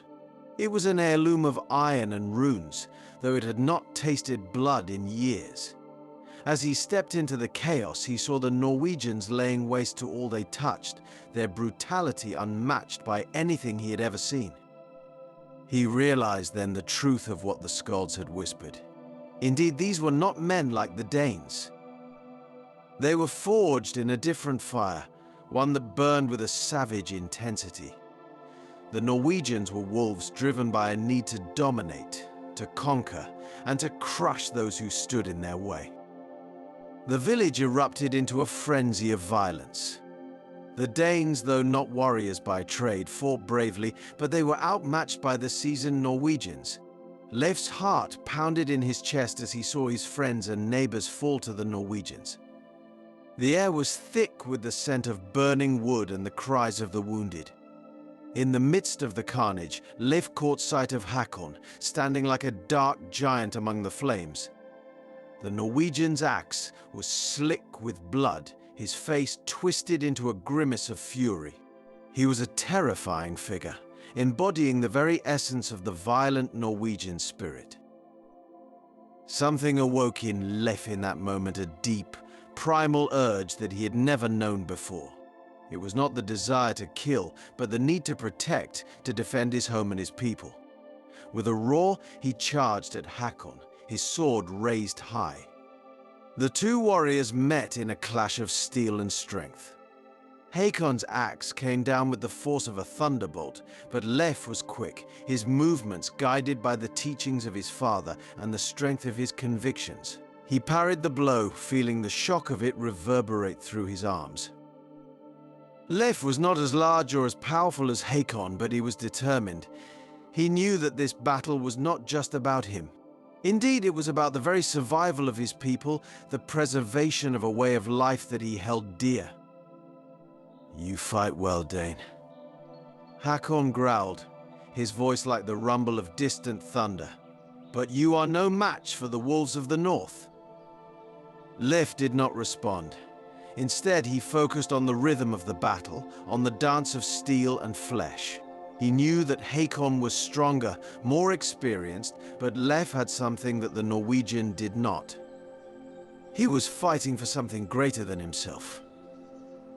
For the Danes, violence was not a way of life, it was a last resort, something to be avoided unless absolutely necessary. This was the strength that Leif drew upon, the strength that gave him the edge he needed. The battle seemed to stretch on for an eternity, but in reality it was over in moments. Leif, with a surge of strength he did not know he possessed, managed to disarm Hakon, sending the Norwegian's axe spinning into the dirt. He pointed his sword at Hakon's chest, his breath coming in ragged gasps. "Yield." Leif commanded, his voice steady despite the turmoil within him. Hakon stared at him, his eyes burning with rage and something else. Leif saw respect in Hakon's eyes. Slowly, he nodded and raised his hands in surrender. The battle was over, and the Norwegians, seeing their leader bested, retreated into the night. The village was saved, but it had come at a cost. Leif looked around at the destruction, at the faces of the fallen, and felt a deep sorrow settle over him. He had defended his home, but in doing so, he had also tasted the bitterness of violence, something he had always hoped to avoid. He understood now the difference between the Danes and the Norwegians, not just in their ways of war, but in their very souls. The Norwegians lived and died by the sword, their lives entwined with death and violence in a way that the Danes could never fully comprehend. In the days that followed, the village began to rebuild. The scars of the attack would remain, but the people were resilient, just as they always had been. Leif, though hailed as a hero, found little comfort in his victory. He had learned a harsh truth. Indeed, that even in the most peaceful of lands, violence could still find its way. The village elders, in their wisdom, began to speak of fortifications, of building walls and towers to protect against future raids. The peaceful days of Leif's youth seemed distant now, like a fading dream. As the winter snows began to fall, Leif sat by the fire in his hall, the sword of his father laid across his knees. He thought of Hakon, of the Norwegians, and of the strange, brutal world beyond the borders of his home. He knew that he could never forget what had happened, but he also knew that he would do everything in his power to prevent such bloodshed from happening again. The people of the village, inspired by Leif's bravery, began to adopt some of the Norse methods of defense and warfare, though they swore never to lose their peaceful nature. They understood now that the world was changing, that the time of the Vikings was both a blessing and a curse, a time of great opportunity and great danger. Leif, for his part, became more than just a warrior. He became a leader, one who sought to build bridges rather than burn them, to protect rather than conquer. He traveled across Denmark, meeting with other chieftains, sharing his experiences, and urging them to prepare for the dark times that might come. He spoke of the need to unite, to stand together against the violent tendencies that threatened to spill over from the north. His words carried weight, for he had faced the wolf of the north and lived to tell the tale. And so Leif the Peaceful became known not only as a warrior but as a visionary, a man who understood the delicate balance between peace and war, between life and death. He would go on to lead his people through many more trials, always guided by the lessons he had learned on that dark, fateful night. The village, once small and vulnerable, grew into a stronghold, a place of refuge in a world increasingly dominated by violence. But in the quiet moments, when the winds howled through the trees and the fire crackled in the hearth, Leif would often find himself gazing at his father's sword and remembering the shadow of the northern clans and the night when peace met war. He knew that the Norwegians, with their violent ways, were not enemies to be hated but men to be understood, for in their brutality lay the seeds of their own destruction. Thus, the tale of Leif the Peaceful became legend, a story told in hushed tones around firesides, of a time when the Danes and the Norwegians clashed in a battle that was as much about the soul as it was about the sword. It was a tale of a man who fought not for glory, but for peace, and who learned that even in the darkest of times, hope could still be found, like a single star shining in the night sky. And with that we say goodbye for this time. Thank you for listening to our story, Leif the Peaceful and the Wolves of the North.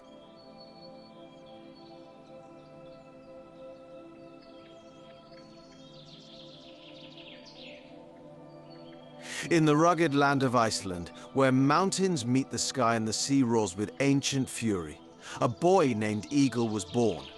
Destined for greatness, Eagle Skallagrimsson grew into a figure both feared and revered, a warrior of unmatched strength and a poet of profound skill. His life was marked by fierce battles, unbreakable loyalties, and deep sorrows, all immortalized in the verses he carved into wood and stone.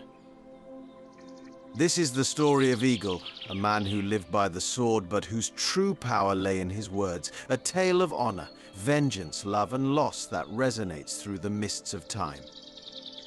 Welcome to Hugin and Munin Stories. This is the tale of Egil Skallagrimsson, the Saga of Steel and Verse.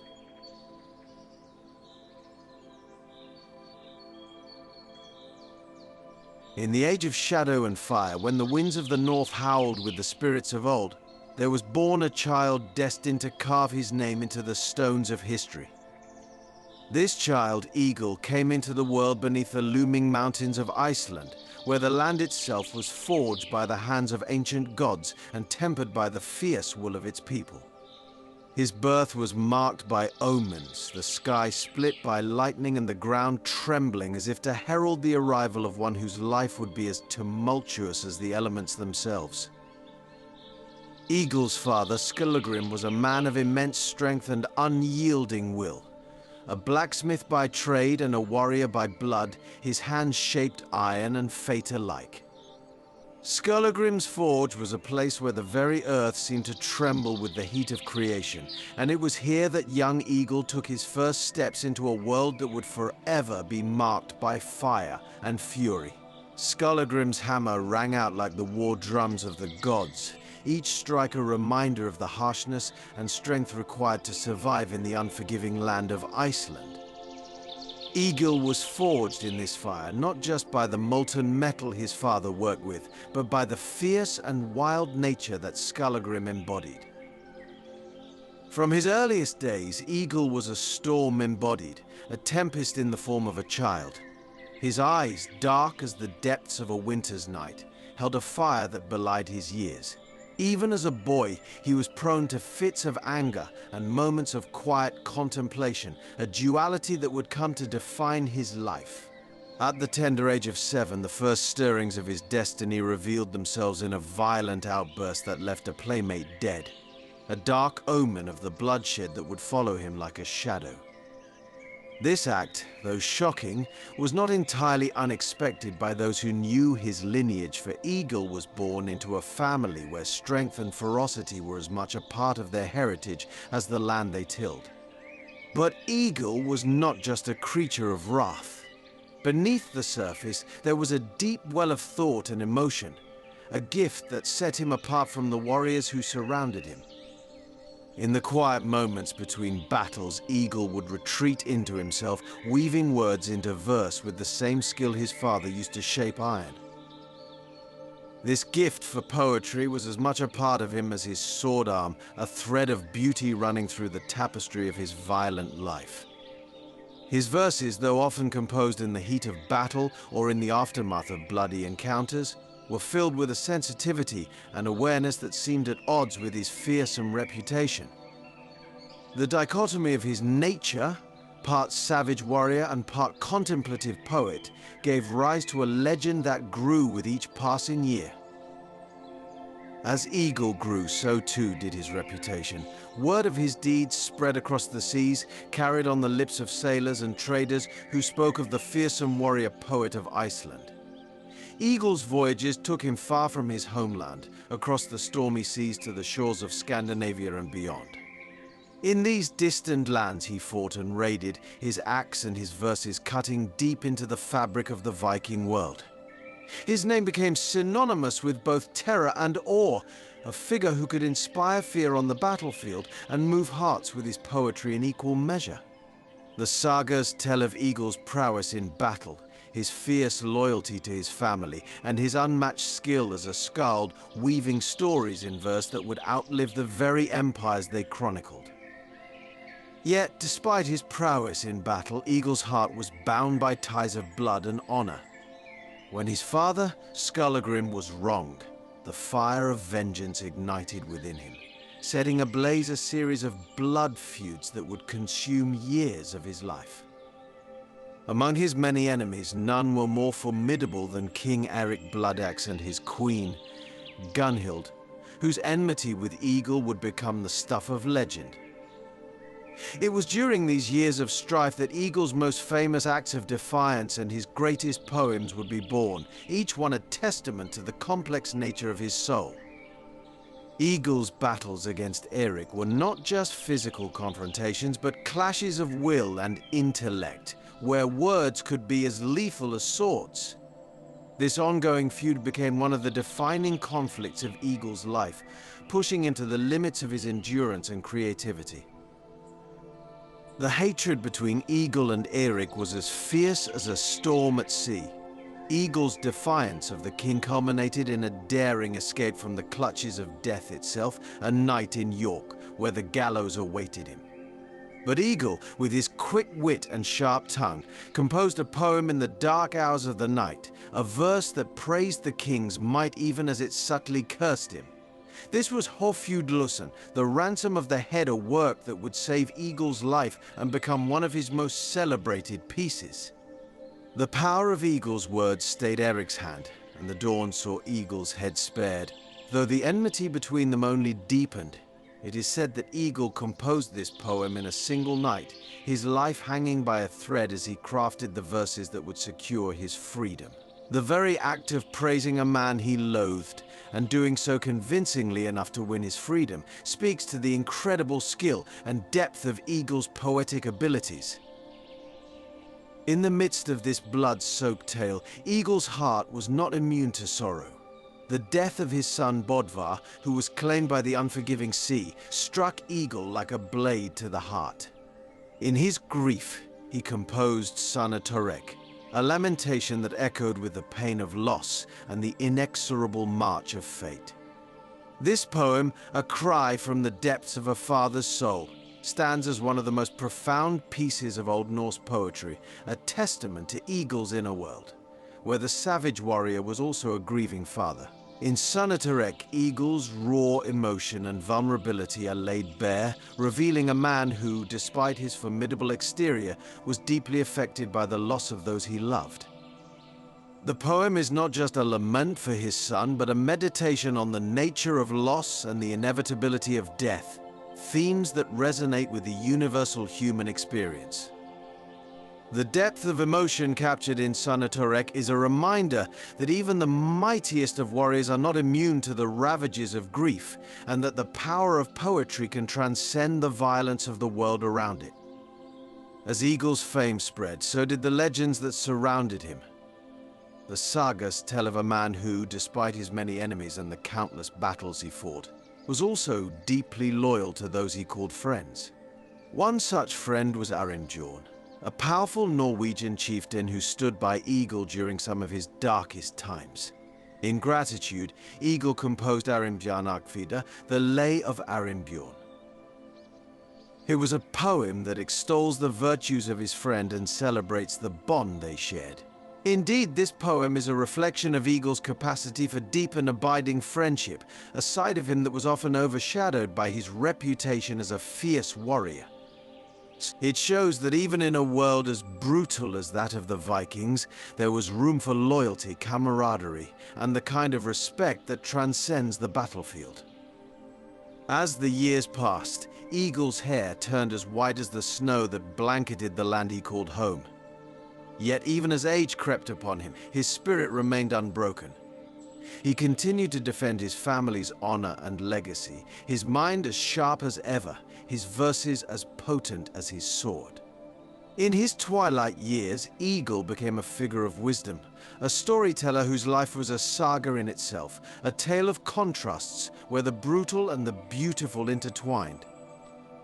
The people of Iceland, and indeed of the wider Norse world, began to see him not just as a warrior or a poet, but as a living legend, a man who had walked the paths of both violence and art, and emerged with stories that would be told for generations.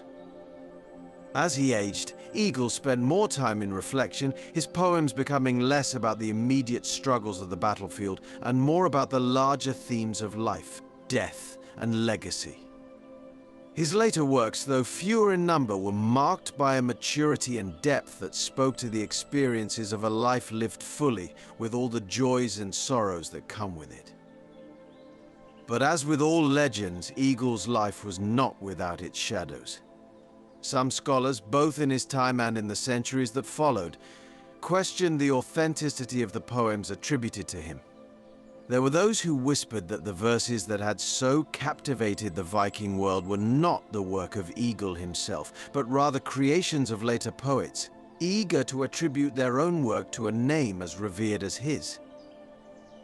Some even suggested that Snorri Sturluson, the great chronicler of Norse history, had embellished or even invented much of what was said about Egil.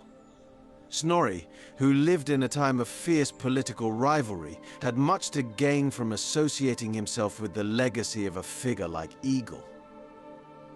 By claiming to be connected to the great warrior poet through his own family ties, Snorri could bolster his own status and secure his place in the complex web of Icelandic power struggles. The possibility that Egil's story, or parts of it, might have been shaped by the political needs of later generations adds another layer of complexity to his saga, blending fact and fiction in a way that mirrors the nature of the sagas themselves. Despite these doubts, the legacy of Egil Skallagrimsson endures.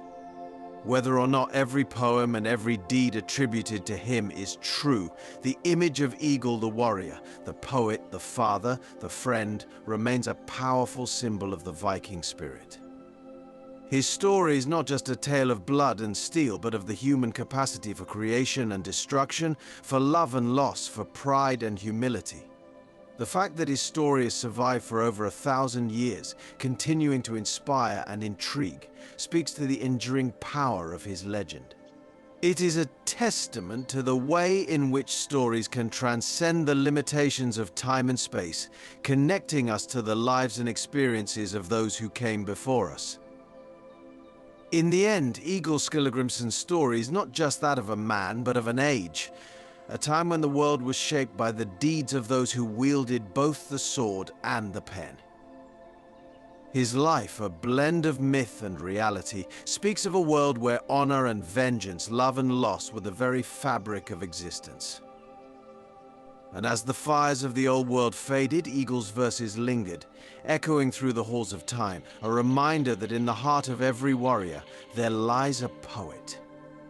His legacy is one that has been passed down through the generations, not just in the form of stories and poems, but in the values and ideals that those stories represent, such as the importance of honor, the power of words, and the enduring human spirit. Thus ends the tale of Egil Skallagrimsson, a man who lived by the sword, but whose legacy was immortalized by his words, words that continue to stir the soul, like the ancient winds that once swept across the land of ice and fire. His story is a reminder that, even in the darkest of times, there is a place for beauty, for poetry, and for the kind of courage that comes not just from the strength of one's arm, but from the depth of one's soul. And with that, we say goodbye for this time. Thank you for listening to our story, The Tale of Egil Skallagrimsson, a saga of steel and verse.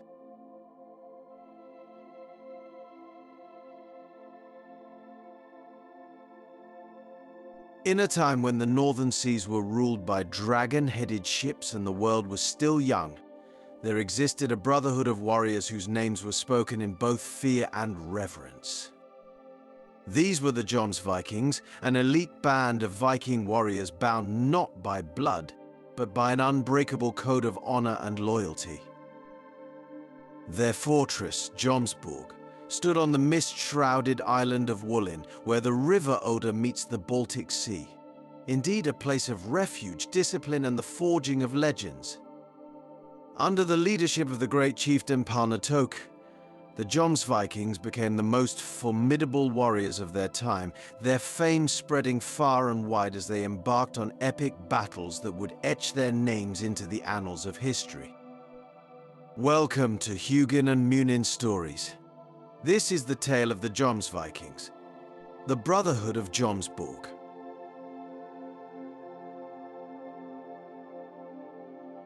In the days of old, when the world was still raw with the heat of its forging and the northern winds carried the cold breath of giants, there existed a band of warriors so fierce, their names were whispered in awe and fear alike.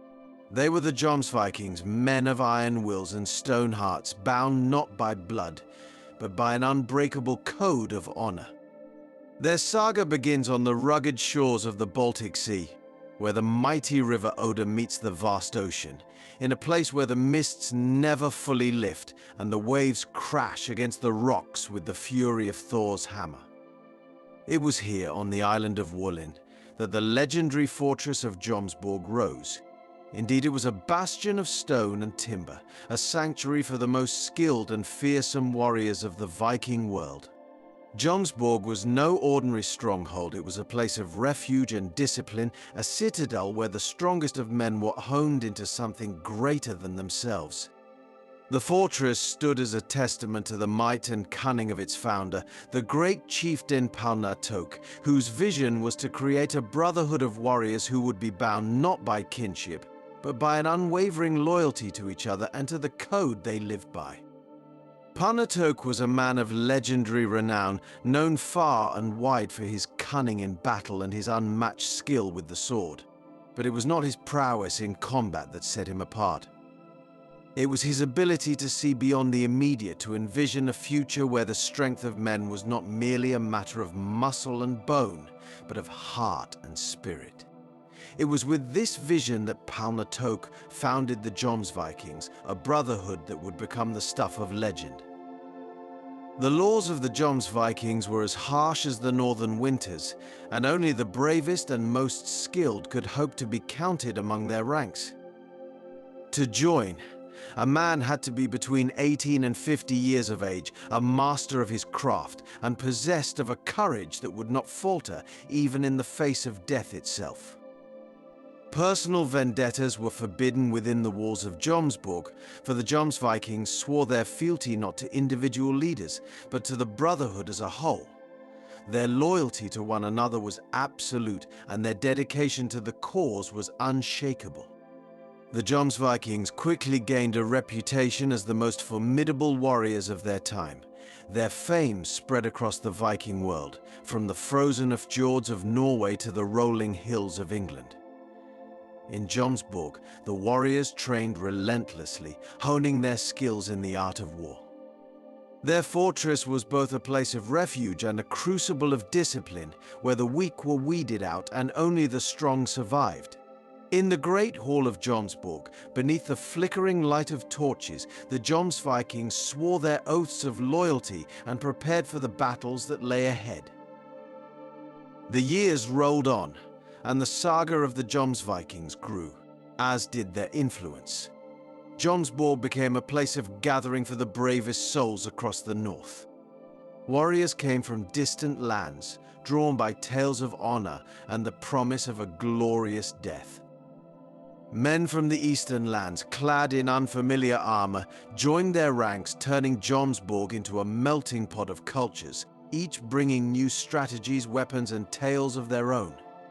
The fortress, once a solitary outpost on a windswept island, became a hub of activity, its docks filled with ships from distant shores, and its halls echoing with voices speaking in many tongues. One such warrior was Styrbjorn Stark, a Swedish nobleman of immense strength and ambition. He came to Jomsborg not just to join the Brotherhood, but to lead it. Styrbjorn was a man who commanded respect through his sheer presence.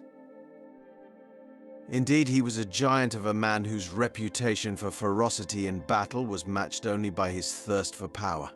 Harald Bluetooth, the Danish king, saw in Styrbjorn the potential to extend his influence across the north. He gifted him command of the Jomsvikings, entrusting him with the task of securing Danish interests. Styrbjorn's leadership saw the Jomsvikings embark on many bold campaigns, their longships cutting through the seas like wolves on the hunt.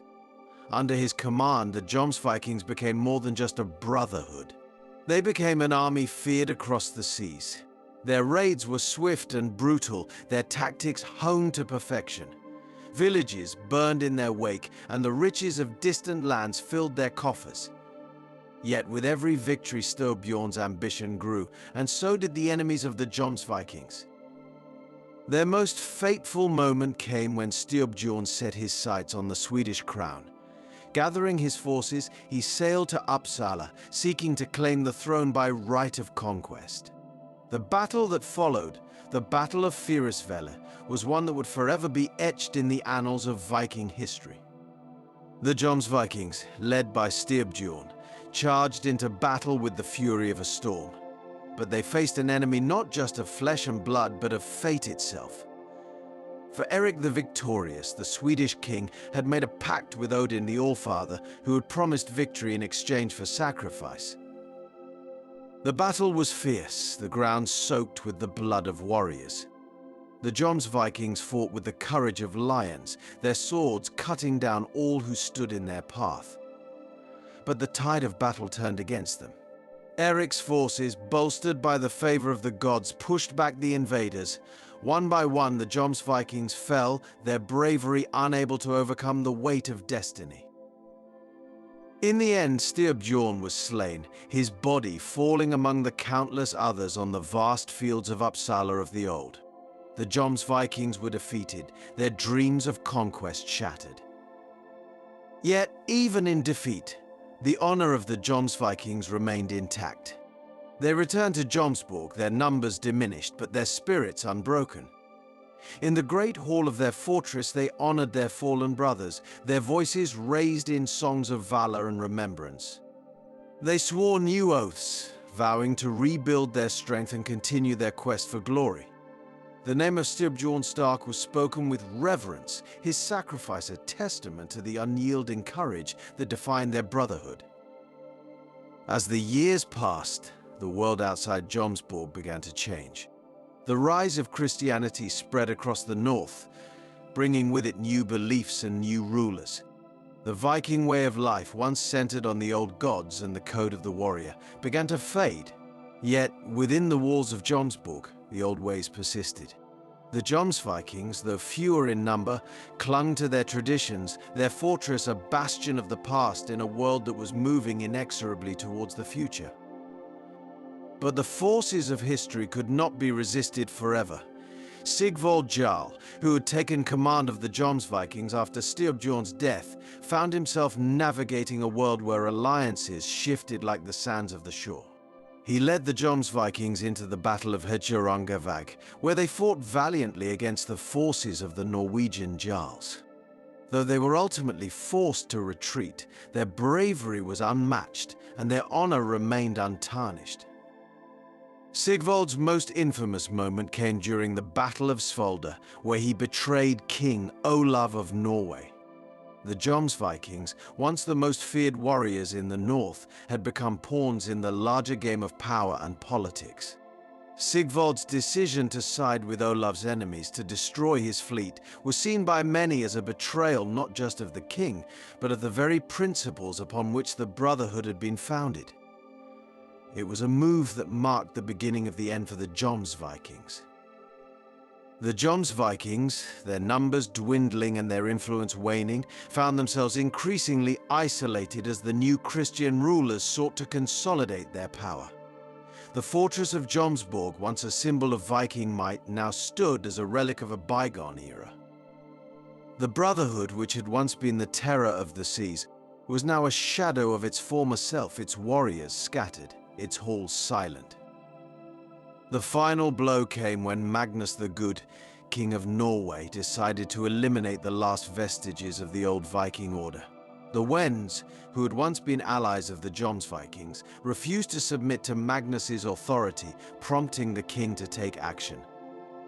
In a swift and brutal campaign, Magnus attacked Jomsborg, laying waste to the fortress and slaughtering its defenders.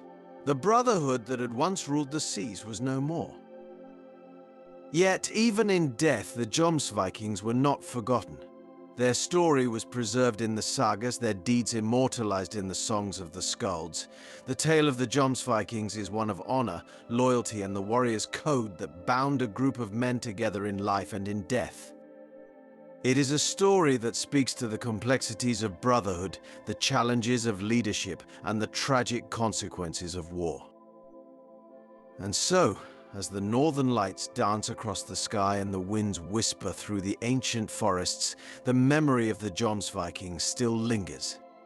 In the quiet of the night, when the world is still and the stars shine brightly above, one might hear the faint echo of their battle cries, a reminder that legends, like the men who create them, are never truly forgotten. Thus ends the tale of the Jomsvikings, a story of glory and honor, of brotherhood and betrayal, carried on the wings of the northern winds. Sleep now, knowing that even in the darkest of times, the light of courage and loyalty will always shine bright, guiding those who hold to the ancient ways. And with that, we say goodbye for this time. Thank you for listening to our story, The Tale of the Jomsvikings, the Brotherhood of Jomsborg.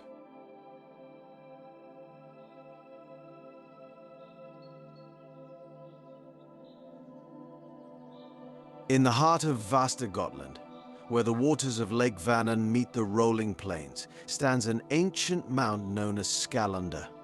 This sacred place, steeped in legend, has watched over the land for centuries, its silent presence guarding the secrets of a forgotten age. It is said that within this mound lies the spirit of Raki, a mighty sea king of old, who once ruled these lands with wisdom and strength. Yet some whisper that the mound holds an even greater secret. The final resting place of Beowulf, the legendary hero who vanquished monsters and dragons. His story, intertwined with the very earth, has endured through the ages, whispering of giants, kings, and the timeless power of memory. Welcome to Hugin and Munin Stories. This is Echoes in the Earth, the last resting place of Raki and Beowulf.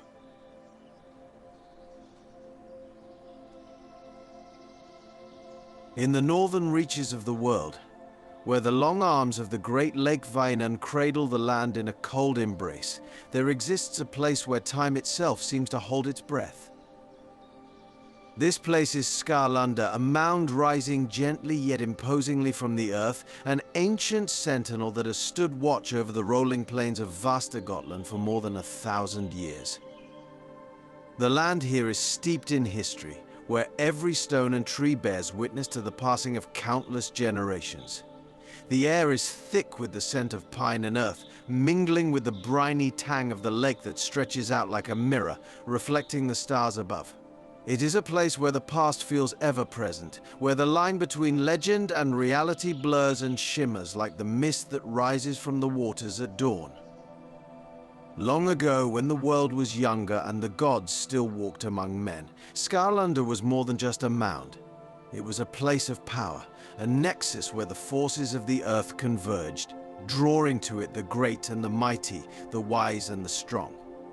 It was here, according to the ancient sagas, that giants once dwelt, beings of immense stature and strength, whose deeds echoed across the ages like thunderclaps in a storm. The most famous of these giants was known as Raki, a king of the sea and a warrior without equal. Raki was said to have sailed the waters of Vänern and beyond, his longships cutting through the waves like knives, their prows adorned with the snarling heads of dragons.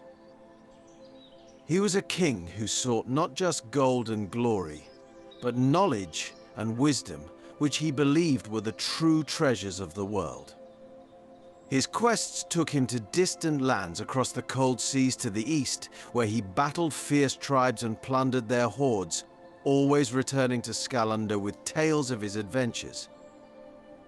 But Raki was more than just a warrior, he was a ruler who understood the weight of the crown he bore. He knew that his people looked to him for protection and guidance, and he strove to be a king worthy of their loyalty. Under his rule, the lands around the Great Lake flourished, the fields yielding bountiful harvests and the forests teeming with game. His people were prosperous and content, and Skällandr became a place of legend, a symbol of strength and wisdom that resonated throughout the north. Yet for all his might, Raki was also a man who understood the fleeting nature of life. He knew that even the greatest of kings would one day pass into the realm of shadows, their deeds remembered only in the songs of the skalds and the tales told by the fireside. And so, as he grew older, Raki began to think of his legacy, of what he would leave behind when his time came to join his ancestors in the halls of the gods. It was during these twilight years that Raki began to build the mound at Skarlunda, not as a mere burial place, but as a monument to the stories and knowledge he had gathered over a lifetime. He instructed his people to build it high and wide, using the earth itself to shape a testament to the power of memory. Within the mound he placed not just his treasures of gold and silver, but scrolls and carvings, relics of the past that told the tales of his people, their victories and their losses, their hopes and their fears. As the mound grew, so too did the legend of Raki, until it became impossible to separate the man from the myth. Some said that the mound was enchanted, that it held within it the very soul of the land, and that those who stood atop it could hear the voices of the past whispering on the wind. Others claimed that Raki had not died at all, but had simply stepped into the mound one day, merging with the earth itself, becoming one with the land he had loved so dearly. Centuries passed and the world changed. New kingdoms rose and fell, and the old ways were gradually forgotten, buried beneath the weight of new religions and new rulers. But Skarlunda remained, a silent guardian of the past, its secrets hidden deep within the earth. And though the tales of giants and sea kings faded into legend, the mound still drew those who felt the pull of history, who sought to understand the mysteries of their ancestors. It was on a night much like this one, under a sky heavy with stars, that two such seekers found themselves at the foot of the mound. They were sailors, men of the sea whose lives had been shaped by the ebb and flow of the tides, their faces weathered by the sun and their hands calloused from years of hard labor. Overwhelmed by a storm when navigating from Tingvalla, now called Karlstad, their ship wrecked by a sudden storm that had driven them ashore on the peninsula of Karland. As they walked through the quiet landscape, their boots sinking into the soft, damp earth, they saw the mound rising before them, a dark silhouette against the night sky. It was larger than they had imagined, its slopes gentle yet imposing, and they felt a shiver of awe as they approached it. There was something about it that spoke to them, something ancient and powerful, as if the mound itself was alive, watching them with unseen eyes. "Do you feel it?" one of the men whispered, his voice barely audible in the stillness. The other nodded, his gaze fixed on the mound. I feel it. This place. It's more than just a hill of earth. It's as if the land itself remembers." They stood there for a long time, the silence wrapping around them like a shroud. The air was cool, and the only sound was the soft rustling of the leaves in the trees that surrounded the mound. Finally, one of the men spoke again, his voice tinged with reverence. "Have you heard the old tales of Beowulf?" he asked. "The hero who fought the monster Grendel, and later a dragon, in the lands of the Geats. They say he was buried in a great mound on a promontory overlooking the sea." The other man nodded slowly. "I remember. But that was far to the south in the land of the Danes. What brings you to speak of him here?" The first man gestured toward the mound. "Because this place, it reminds me of those stories. The tales of giants and kings, of battles fought and won. Who's to say that Beowulf's spirit did not find its way here, to Skarlunda? After all, the old sagas speak of the Geats. And we are in their land. Perhaps this is where he found his final rest." The man continued. "Legend has it that after Beowulf's final battle, where he defeated the fearsome dragon but succumbed to his wounds, his loyal warriors sought a place worthy of their great king's final rest. Though Beowulf was king of the Geats and known far and wide for his strength and bravery, it was not in the familiar lands of his rule that he was laid to rest. Guided by ancient omens and the Council of Seers, his warriors carried his body across the waters of Vanna to the sacred site of Skarlunda, a place where the earth was said to hold the echoes of those who had passed beyond. It was perhaps here, on this misty mound surrounded by the rolling plains, that they built his burial mound, vast and imposing, as a testament to his unparalleled legacy. The mound was said to be guarded by the spirits of the earth, ensuring that no mortal would disturb the king's eternal sleep. The other man considered this, his eyes narrowing as he looked up at the mound. Perhaps. But if that is so, then who watches over this place now? Who guards the treasures of the past? As if in answer to his question, a shadow moved at the top of the mound. The men stiffened, their hands instinctively reaching for the knives at their belts. But then the shadow resolved into the shape of a man, tall and broad-shouldered, with a long cloak billowing in the breeze. His face was hidden in the darkness, but there was an unmistakable air of authority about him, a presence that demanded respect.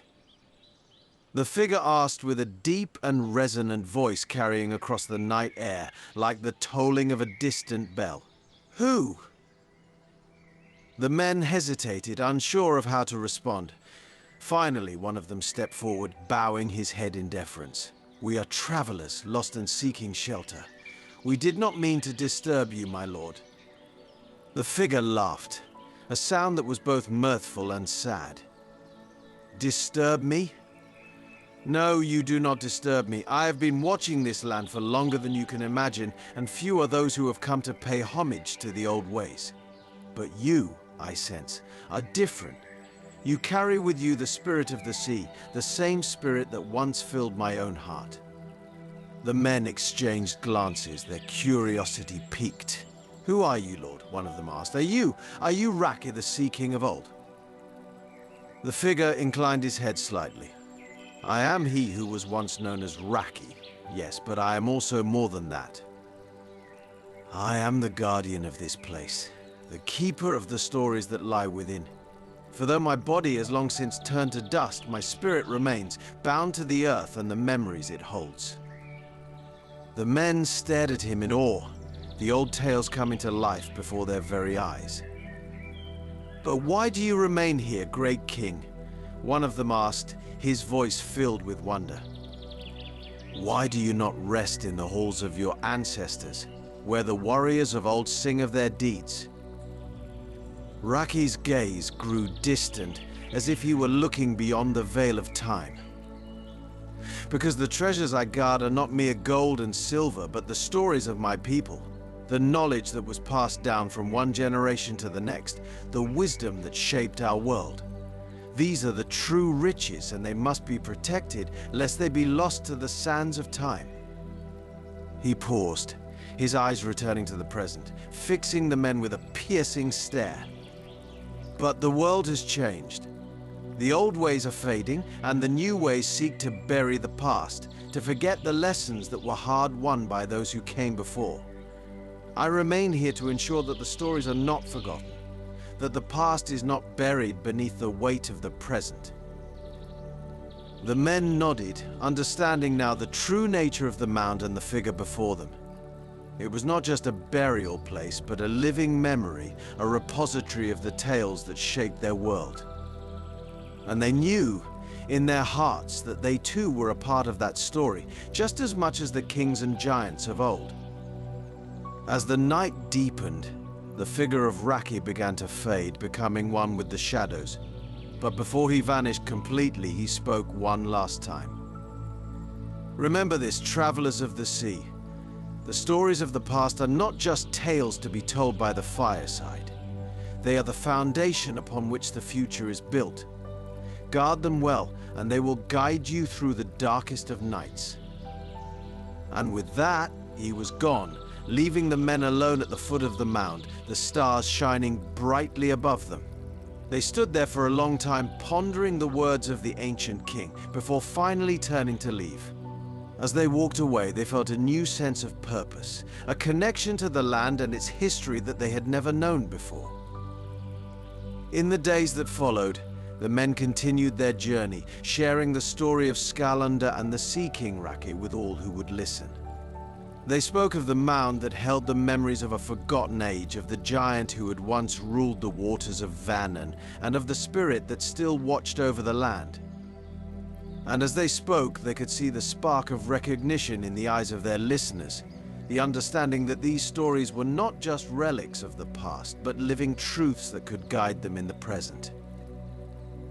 For the tales of old are not just for the old, they are for all who seek to understand the world and their place in it.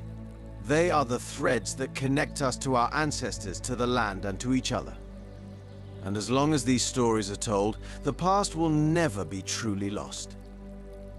And so, as the men made their way through the forests and fields, over hills and across rivers, they knew that they were not just travelers, but keepers of the flame, guardians of the legacy that had been entrusted to them. And in the quiet moments when the night was still and the stars shone brightly above, they could feel the presence of the old king, watching over them, guiding them on their journey. And in the land of the Geats, where the mound of Skallander stands tall and silent, the earth continues to whisper its secrets to those who are willing to listen. For the past is never truly gone. It lives on in the stories we tell, in the memories we keep, and in the land that cradles us all. May you find peace and wisdom in the stories of old, and may your dreams be filled with the echoes of the past, guiding you through the mysteries of the night. And with that, we say goodbye for this time. Thank you for listening to our story echoes in the earth. The last resting place of Raki and Beowulf.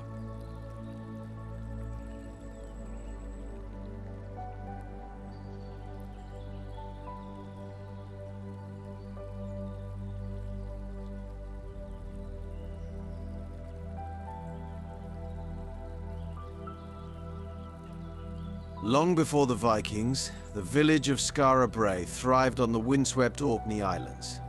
The villagers, skilled in stone and sea, lived in harmony with nature. Among them was a curious boy named Finn, eager to uncover the mysteries of his ancestors. As storms intensified and the sea encroached, the villagers, guided by omens, made the painful decision to abandon their home. They buried their most treasured belongings, hoping to preserve their story. Generations later, the buried village of Skara Brae was unearthed, revealing a testament to the resilience of its people and the enduring mysteries of the past. Welcome to Hugin and Munin Stories. This is the tale of the vanished village, the legend of Skara Brae.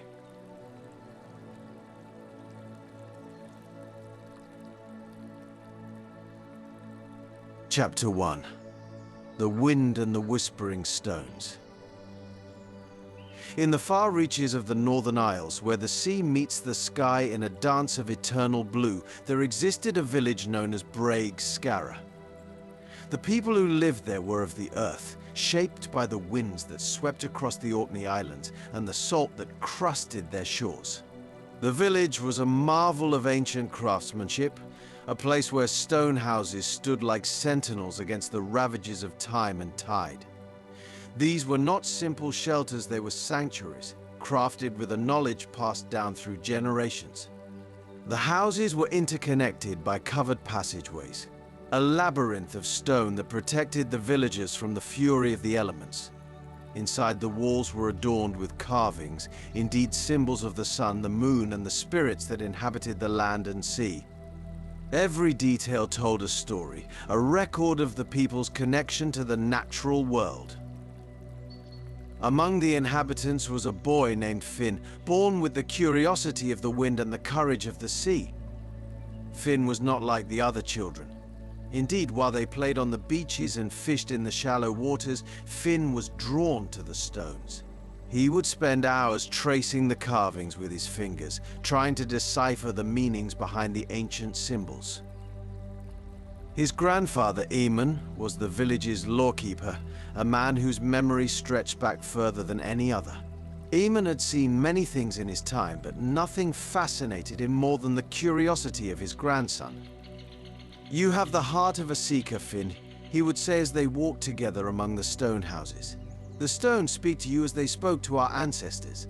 Listen well, for they carry the wisdom of ages." Finn absorbed his grandfather's words, spending his days learning the lore of his people.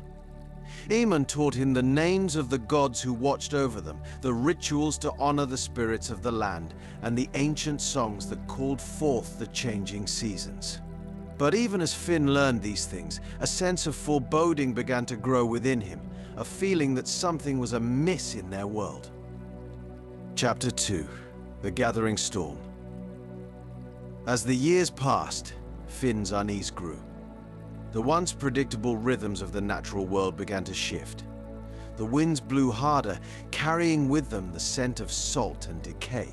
The sea, once a source of sustenance, began to turn against them, its waves growing more violent with each passing year. The elders of Skara Brae, men and women who had seen many seasons, began to notice these changes as well. They spoke in hushed tones around the hearths, their faces lined with concern. They remembered the stories of their forebears, stories of great floods and storms that had nearly wiped out their ancestors.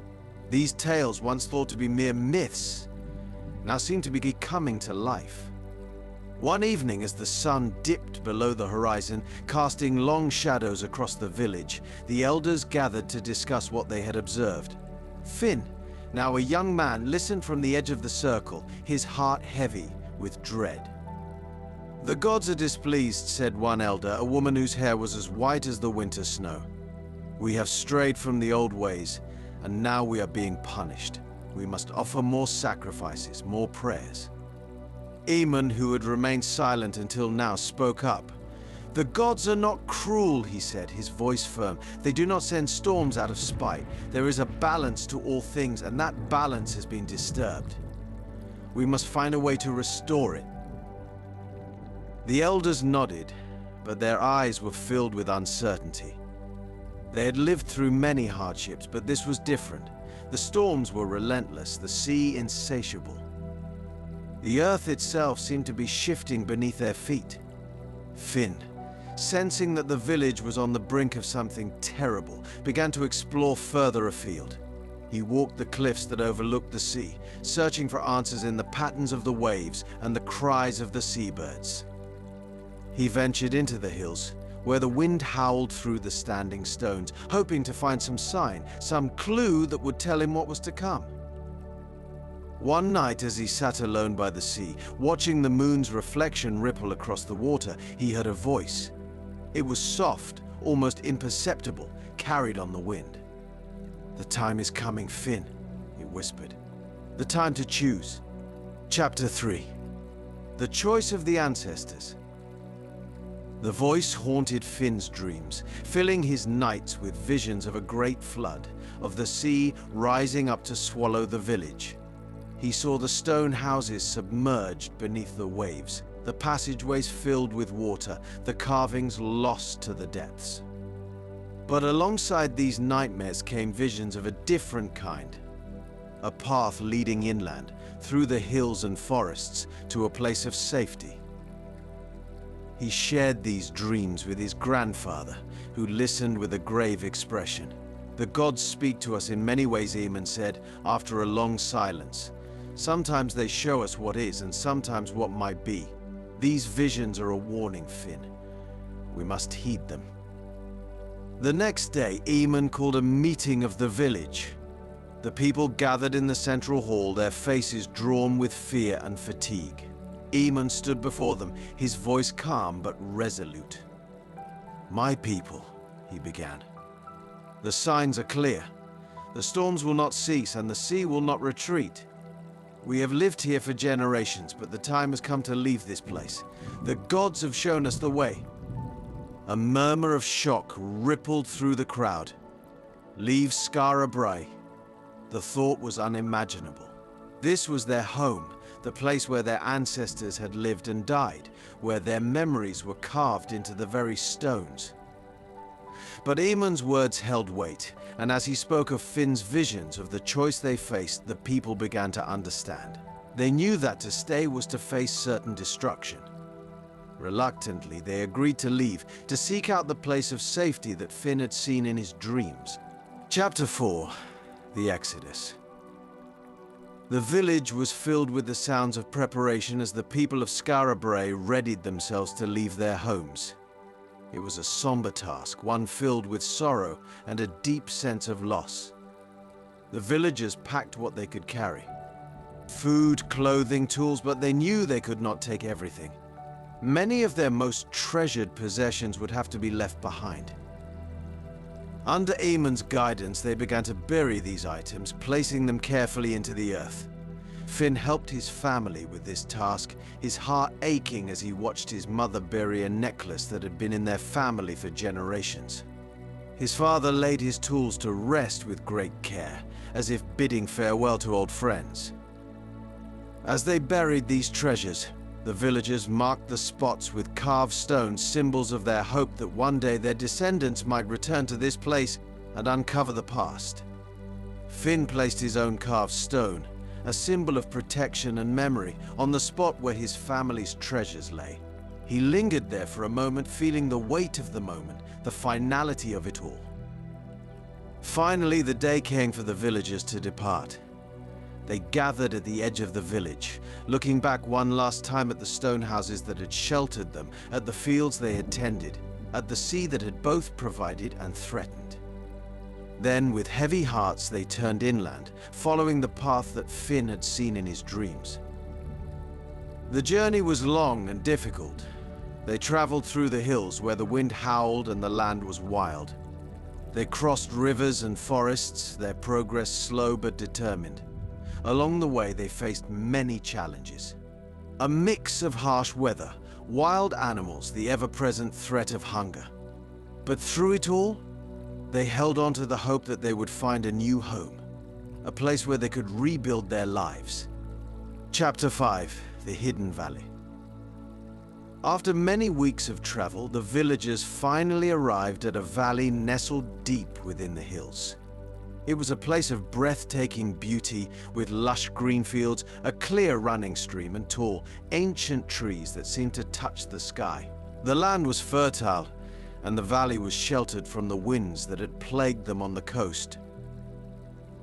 "This is the place," Finn said, his voice filled with awe. "This is where we are meant to be." The villagers, weary from their journey, began to settle in the valley. They built new homes simpler than the stone houses of Skara Brae, but sturdy and warm. They planted crops in the rich soil, and the land responded generously, providing them with food and sustenance.